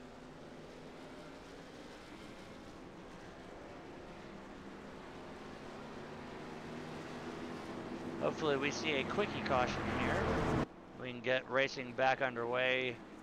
So we now have 15 laps remaining here. My pick might have been the 2, but I'm really rooting for Jim Peterson. This is great to see him up front. Same here. Yeah, and you know, it's great. He's the sponsor of the series. I'm rooting for him. I hope he pulls out a win. Well, like I said, Jim was not playing around when he said he wasn't going to do what he did last season. He's actually going to race it out, and that's exactly what we've been seeing tonight out of the 58. Absolutely zero shits given. He is going balls to the wall. He's in it to win it this time, and right now, with the laps dwindling down, he's out front. Can he stay there, though? That's the question. Radical Racing is going for their 3rd season in a row for the team championship. Wonder if right now he's rubbing his lucky bong. I'd be grabbing every damn thing I had that was lucky and doing probably things that I can't say on here with it to make sure that I stayed out front.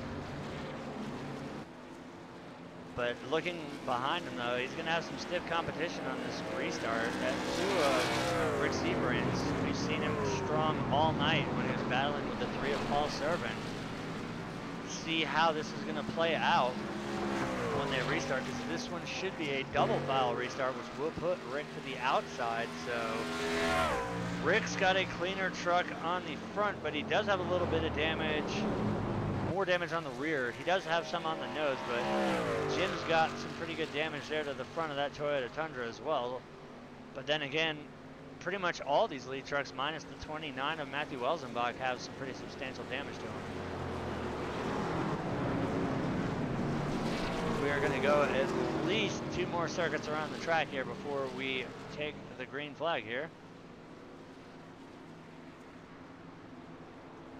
And braking from the tower, Gary Champion's got a clean truck and he's on the lead lap, so look out for Gary to see if he can make a move here, as we're hopefully going to be entering the final little stint here of the race. Should be restarting with about 12 laps to go here. Let's see if Jim can hang on, or if we're going to see the 2 of Rich Seabrands, or hell, at this point, I don't know what we're going to see. You got to also wonder, too, if there's secret communications right now. The 18 and the 29 are communicating, saying, look, we got clean trucks. We can just go right around everyone. You know, who cares who wins? It would be a 1-2 finish either way for both of them.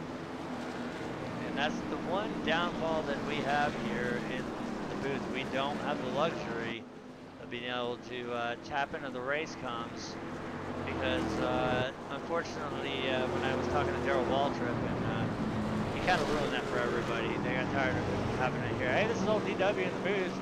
So we don't get to hear the race comms there, but that's definitely an interesting note to bring up there. If those two trucks being clean, if we see the 18 and the 29 hook up here on this restart.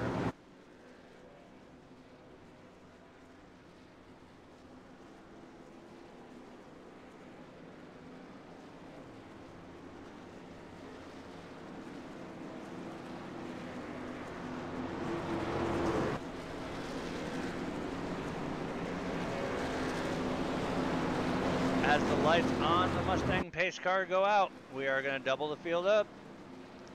Leading us back to the restart will be the 58 of Jim Peterson, who is outside the two of Rick Seabrands. Matthew Welsenbach in the 29 will restart third. Raymond Rittenhauer in the 87 fourth. Jeremy Funk in the 97 fifth. Bobby Tinch in the 66 fifth. The 88 of Gregory Thompson 7th. 48 of Jimmy Coleman 8th. The 18 of Gary Champion 9th. 94 of Roddy Klein 10th.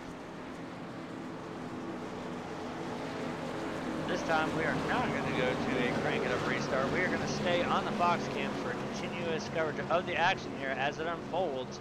Be 12 laps to go here, and I honestly don't have a friggin' clue what we're going to see here.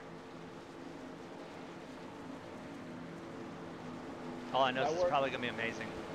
My word, insanity is still sticking. I mean, this has been the most insane race we've ever seen. This is so uncharacteristic of this league with all the cautions and all the wrecks. Just everyone's damaged except for two trucks. It's been insanity. I know we've got a lot of pissed off drivers sitting on pit road, and a lot of them have already retired to the hauler. It's basically going to be a battle of who's going to hook up with who's going to make an alliance with what driver, and who's going to pull it off here at the end. But definitely, we're used to seeing a hell of a lot more trucks at the end of a race here. This is not typical as the pace car comes down. Green flag is out. We're back underway. Let's see what the 58 of Jim Peterson can do here, as he's going to have the two of Rick Seabrands and the 29 of Matthew Welsenbach on the outside. He's got help though from the 87 of Raymond Rittenhauer. See the 29, he's going to drop down to the inside, leaves two stranded out there. But he's going to get picked up by the remainder there. Now we see the 88, he's going to bail off to the inside. Now it's going to be the 18 of Gary Champion and the 2 of Rick Seabrand. Now we see the 18, he's going to bail down the inside to the upset there for the 2. He restarted in second. He's now going to drop to the tail end of the single car train. That's amazing. They just avoided him like he was herpes. As now we see the 48 of Jimmy Coleman and the 18 of Gary Champion. They're going to step out and try and make their way around. Meanwhile, out front, it's still going to be the 58 of Jim Peterson. That's really kind of blowing my mind there that they would shaft Rick like that. It's possible. He came on the com and said, you know, I'm pretty damaged, you know, just go around me. It is a possibility. As right now we see 29 of Matthew Welsenbach. He is hooked up behind the 87 of Raymond Rittenhauer. There's only two clean trucks out there, the 18 and the 29.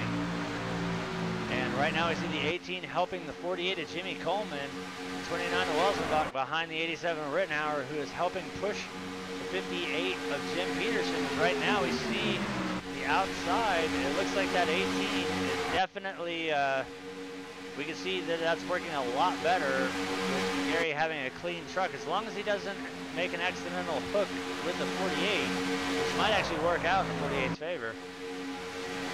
But the thing is, the 48 is going to have to not only clear him, he's going to have to bring the 18 with him if he wants to stay fast, because otherwise he's just going to leave the door wide open.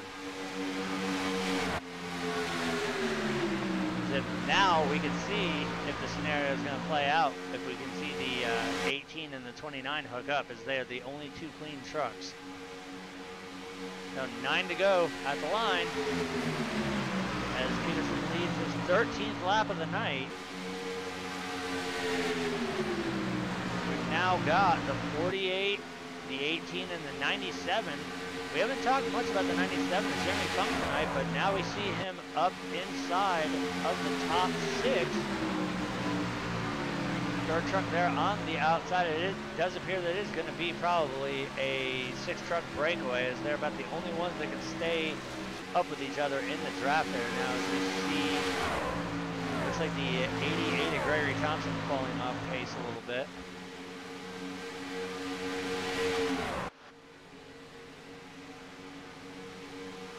So as we can see, the whole inside line now, we see the 97 drop down to the inside. That entire inside line of the 58, the 87, the 29, that is all Radical Racing here. So I think right now, the 87 and the 29 are pretty content to sit there and push the 58. As we are down to single-digit laps here, it's going to come down to how hard is Gary willing to push it, and is he going to blow his load in his motor in that 18 truck pushing the 48.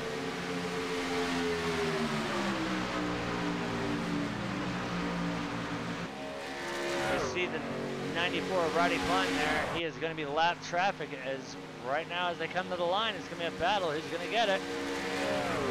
It'll be the 58 of Tim Peterson leading another lap, as we see the 94 is going to stay high. Everybody makes it by. I think we just used one of Jim's lines right there. Going to stay high and get by. It will help confidence. He's got them behind him.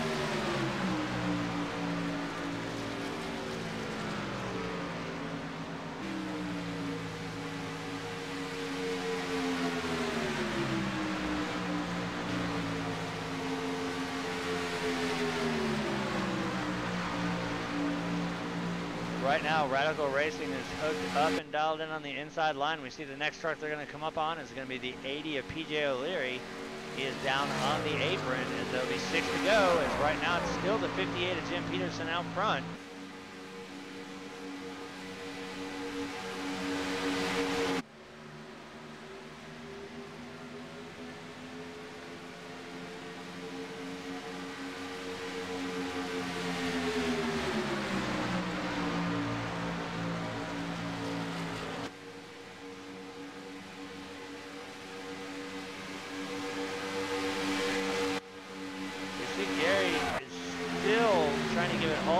But I don't think right now, with it being 3-on-2, I don't think those outside 2 trucks are going to be able to keep up with those 3 insiders. As we see now, the 97 of Jeremy Funk, it looks like he is starting to definitely losing the draft here.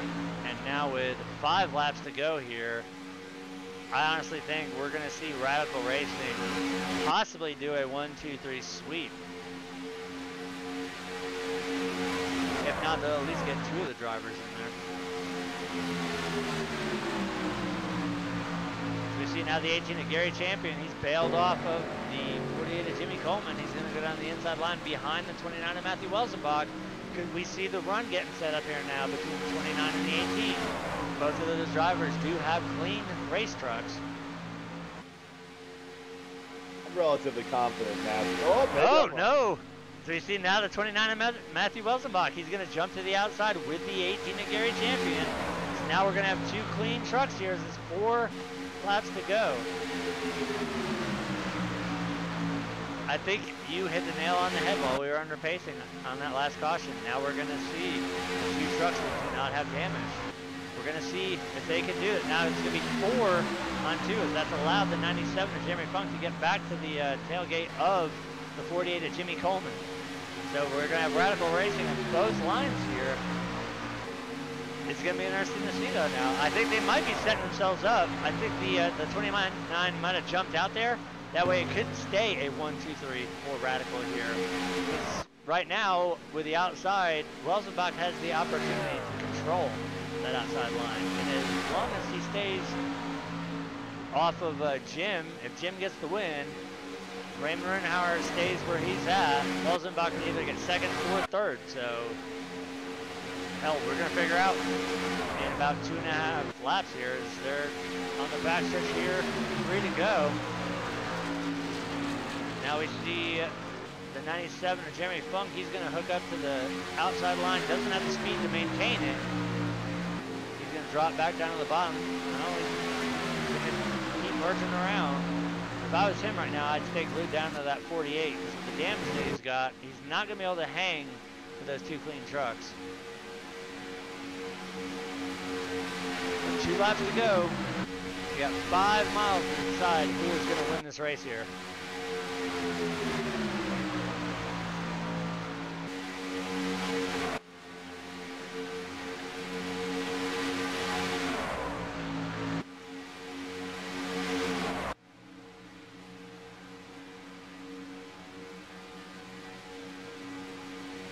They come down the backstretch door to door here.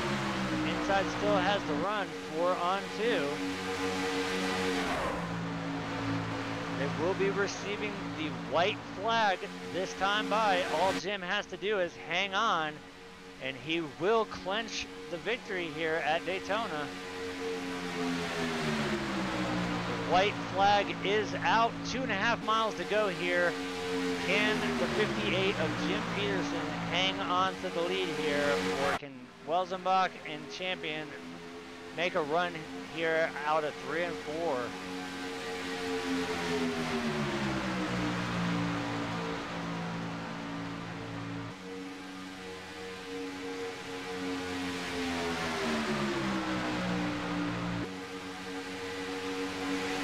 As they come through 3 and 4 for the final time, right now Peterson's still with the advantage.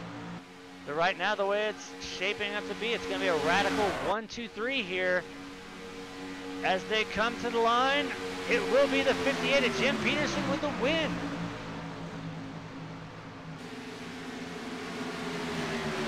Matthew Welzenbach, he's going to squeak out a 2nd place, and Raymond Rittenhauer, it's going to be a 1-2-3 sweep, all radical racing. Gary Champion's going to bring it home 4th, Jimmy Coleman 5th, Jeremy Funk 6th. And we'll save the rest for the actual rundown of the race, but that's going to be a 1-2-3 sweep for Radical Racing. And it's great to see the 58 of Jim Peterson, our series sponsor here with Cyber Racing, get the win here at Daytona.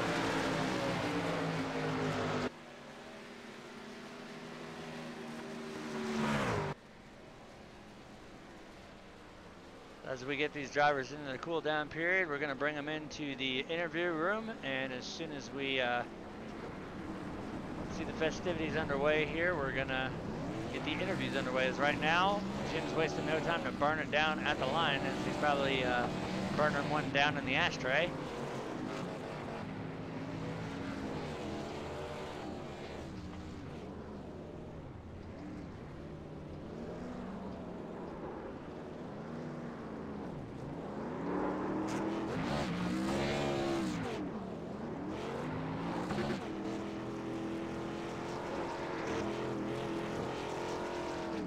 All right, we're going to bring in our 3rd place finisher, the 87 of Raymond Rittenhauer. All right, Ray, you guys did it. 1-2-3 sweep for Radical here at Daytona. How's it feel?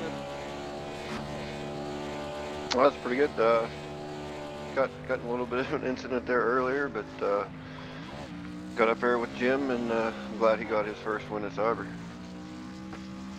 Definitely not what we were intending to see tonight here. We saw a lot of cautions, a lot of trucks with damage. I think the only 2 there on the final restart that were clean was the 29 of Welzenbach and the 18 of Gary Champion, but nonetheless, you guys were able to hook it up there, and I thought we were going to see a battle for the win, but it was great to see Jim finally get his first win, and what better place than Daytona. But strong points night for Radical, as you guys once again brought home all 3 podium spots. It's got to be a great feeling and a great start to the season here. Oh yeah, definitely. It's a good head start. Well, once again, congratulations on the 3rd. Is there anybody out there that you would like to thank? Holmes now, Dwayne for all he does here, Jim for getting his first win, and you guys for putting on a hell of a broadcast. Well, once again, congratulations on that 3rd spot, and we will see you guys next week. All right, thank you. That was our 3rd place finisher, the 87 of Raymond Rittenhauer. And now we're going to bring in the 29 of Matthew Welzenbach. All right, Matt, I got to ask the question. Last lap, were you going to make the move, or were you just content to ride and let Jim get his win? Honestly, I mean, I wasn't going to inch and potentially wreck us there at the end. I definitely was going for that hell of a shove coming from Gary behind me. He was doing a hell of a job, and I was not going to make a move to try and pinch Jim down or something like that because he's had such a good race going. I had a good race, got caught up in an accident and had to come back to the front a couple times, but definitely proud of second place to start off this season here. Now, this is definitely not a typical race that we've seen, too. We saw a lot of cautions, a lot of tore up trucks, and Mike had hit on something during the last caution. We realized that out of the top 10, there was only 2 trucks that were clean, yours and the 18 of Gary Champions. And we saw that when it came down to 4-on-2, you guys had the speed there. We saw that Gary was able to get up there with a bump, but not just quite able to seal the deal. But still, a great points night for Radical as you guys were able to make the 1-2-3 sweep.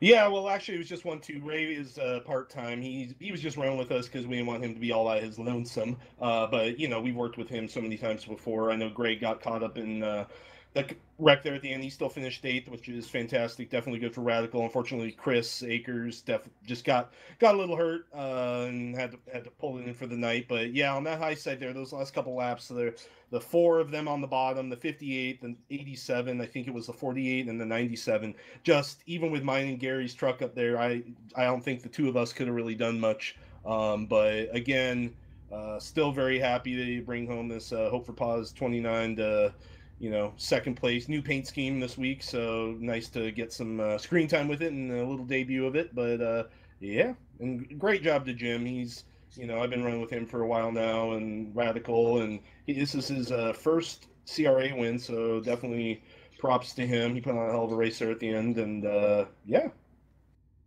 Well, me and Mike took polls before the race. We each made a pick. I had picked the 54 because not just because I have the Mac Bulldog paint scheme, and I've driven a lot of Macs in my days, but we saw during the duels that Chris had the speed there, and Mike had the 2 of Rick Seabrand's picked, but both of them looks like they both found the shit under the stick tonight, and unfortunately they weren't able to make it up here in the top. I think Rick finished 7th, and unfortunately Chris did not do as well. He was caught up in that last one with believe it was the 3 of Paul Servant coming out of turn 4, but nonetheless, you brought it home second. Is there anybody out there that you want to thank? First and foremost, Dwayne putting on the league and stuff. I might miss a couple races this year just because the season goes so long, or the season, just with some prior commitments like getting married. It's kind of an important thing. But Jim, Radical Racing, Greg, Chris, running with Ray there. I run with him in so many other places, so it's always good to be here with him. And just the entire group. I know we had kind of pardon my language, a little shit show tonight with some of the driving. Just some people not thinking they were clear and just coming on down.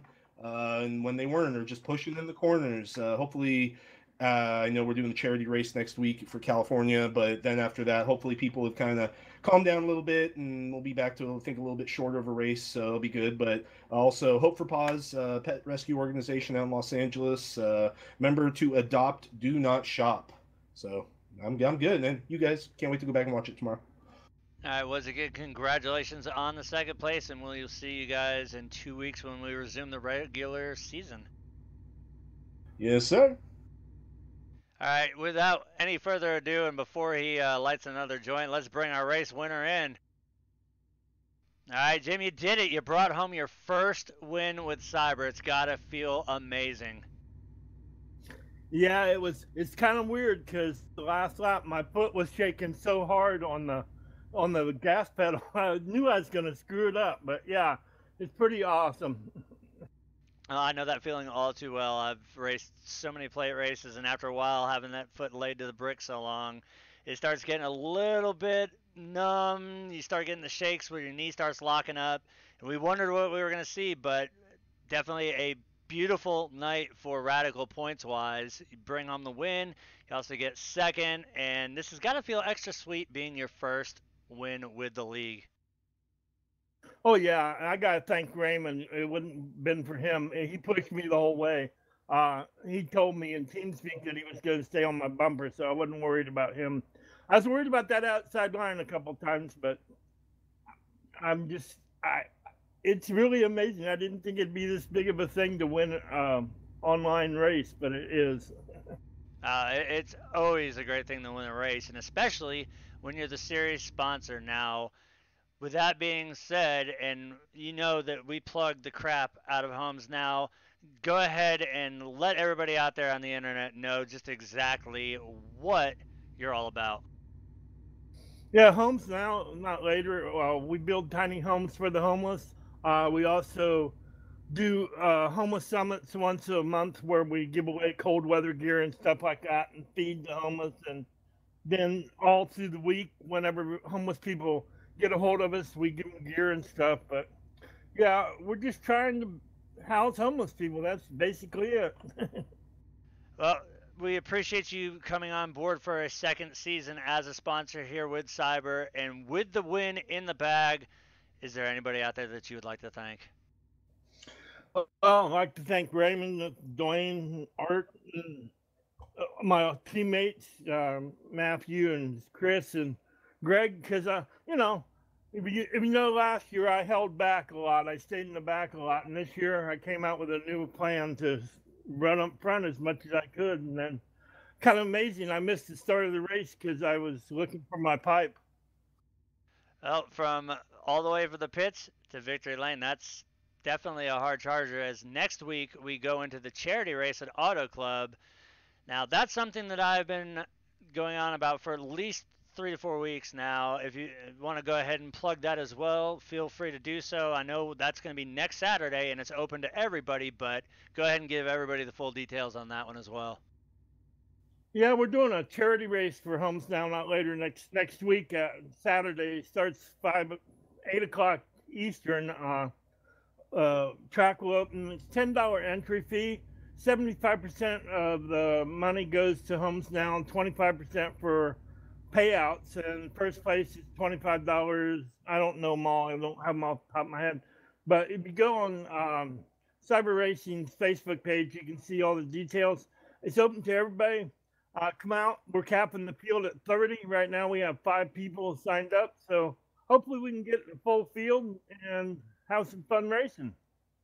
All right, well, once again, congratulations on not only the win here at Daytona, but your first win with Cyber Racing. We will see you this coming Saturday when we do the charity race, but hopefully we get to interview you once again next week, as I like your hell of a lot more aggressive driving style, as it proved to be the winning strategy tonight here. Well, thank you, and thank you guys for coming on board the second year. Hopefully we can get you on Monday nights eventually. We're trying to make the full sweep here. I know there's a little bit of fallout between the team there. We're going to try and make it on Monday because, frankly, you guys scare the shit out of me on track. I feel a lot more safer in the booth. But we'll see if we can get with Dwayne and you and see if we can strike a deal and have Die Hard make the sweep. Yep. Well, I'm just really excited and hope we get a bunch of drivers out on next week for the charity race. Well, once again, Jim, congratulations on the win, and we will hopefully be interviewing you once again, at least in the top 3 in 2 weeks when we resume the regular season schedule. Yep. Thank you. All right, that was our race winner, the 58 and series sponsor, Jim Peterson. Mike, any final words before we send this one off? Well, as I always say, insanity. I've said it a million times tonight. I mean, that race was crazy. There was so many cautions. There was so many uncharacteristic moves from this league. But it's great to see Jim win. It's great to hear him plug his. I mean, he puts in a lot of money for this. I mean, people don't realize it. Art, you say it every time. It's Dwayne's putting in money. Jim's putting in money. It takes a lot to do these leagues, and it's great to see the guy that puts in the money that sponsors this league to get the win. Couldn't say it any worse or any better myself, and I think I have a word to add to it. Insanity. There was a lot of insanity tonight, but that's going to lead us, before we head off here, into the results. Obviously, with the race win, the 58 of Jim Peterson is going to bring it home for Radical Racing. Second place, the 29 of Matthew Welsenbach. Also with Radical, he's going to secure second spot. The 87 of Raymond Rittenhauer, who is a part-time driver with Radical, is going to bring it home third. The 18 of Gary Champion, fourth. The 48 of Jimmy Coleman, fifth. The 97 of Jeremy Funk, sixth. Your race pick, the 2 of Rick Seabrands, is going to bring it home in the 7th spot. The 88 of Gregory Thompson, 8th. The 66 of Bobby Tinch, 9th. Roddy Klein in the 94 is going to round out the top 10. PJ O'Leary in the 80 will be our 11th place finisher. The 16 of Chris Brown, 12th. The 8 of Dana Osborne, 13th. Tom LeVar in the 99, 14th. Paul Servant in the 3, 15th. Jason Rodebush in the 96, 16th. My pick for the race, the 54 of Chris Akers, unfortunately brought it home in 17th.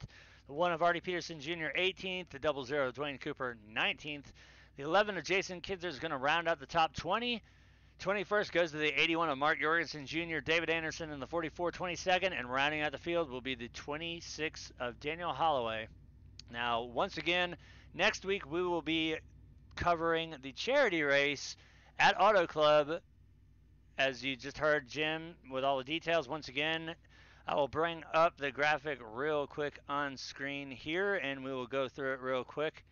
It will be live on Die Hard Live TV. We're donating our time as part of the charity. $10 entry fee. As Jim had pointed out, 75% of the proceeds go towards Homes Now, Not Later. The other 25 goes to the race payouts.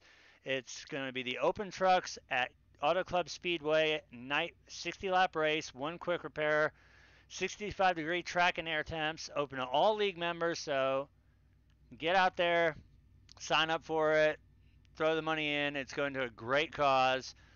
All cyber racing rules apply. The field will be capped at 30 drivers. Payouts are $25 to the race winner, $15 to second place, $10 to third, $5 for the pole sitter, and $10 for the hard charger. So make sure it's for a great cause. Just it's a great way to spend $10, knowing that you can earn 25 of it back. You could actually make money off of a $10 investment.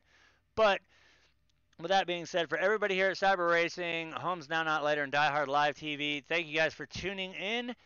Once again, we will resume regular season schedule in 2 weeks, but don't forget to tune in next Saturday as we do the charity race, and tomorrow night, don't forget to tune in at 7:15 p.m. Central Time as we will be live on the portal with Die Hard Racing League American Hero Hunt Cup Series as they tackle Phoenix International Raceway for, I believe it's 133 laps around there, but it's definitely going to be an interesting show, as we've seen with the NISs and all the A-Fixed races, how difficult that track is. It's going to be one hell of a show, so make sure you guys tune in tomorrow night, and as always, Saturday nights, and hopefully soon we'll be getting Monday nights as well. But that's going to do it for us tonight. Thanks to everybody for watching, and we will see you guys next time.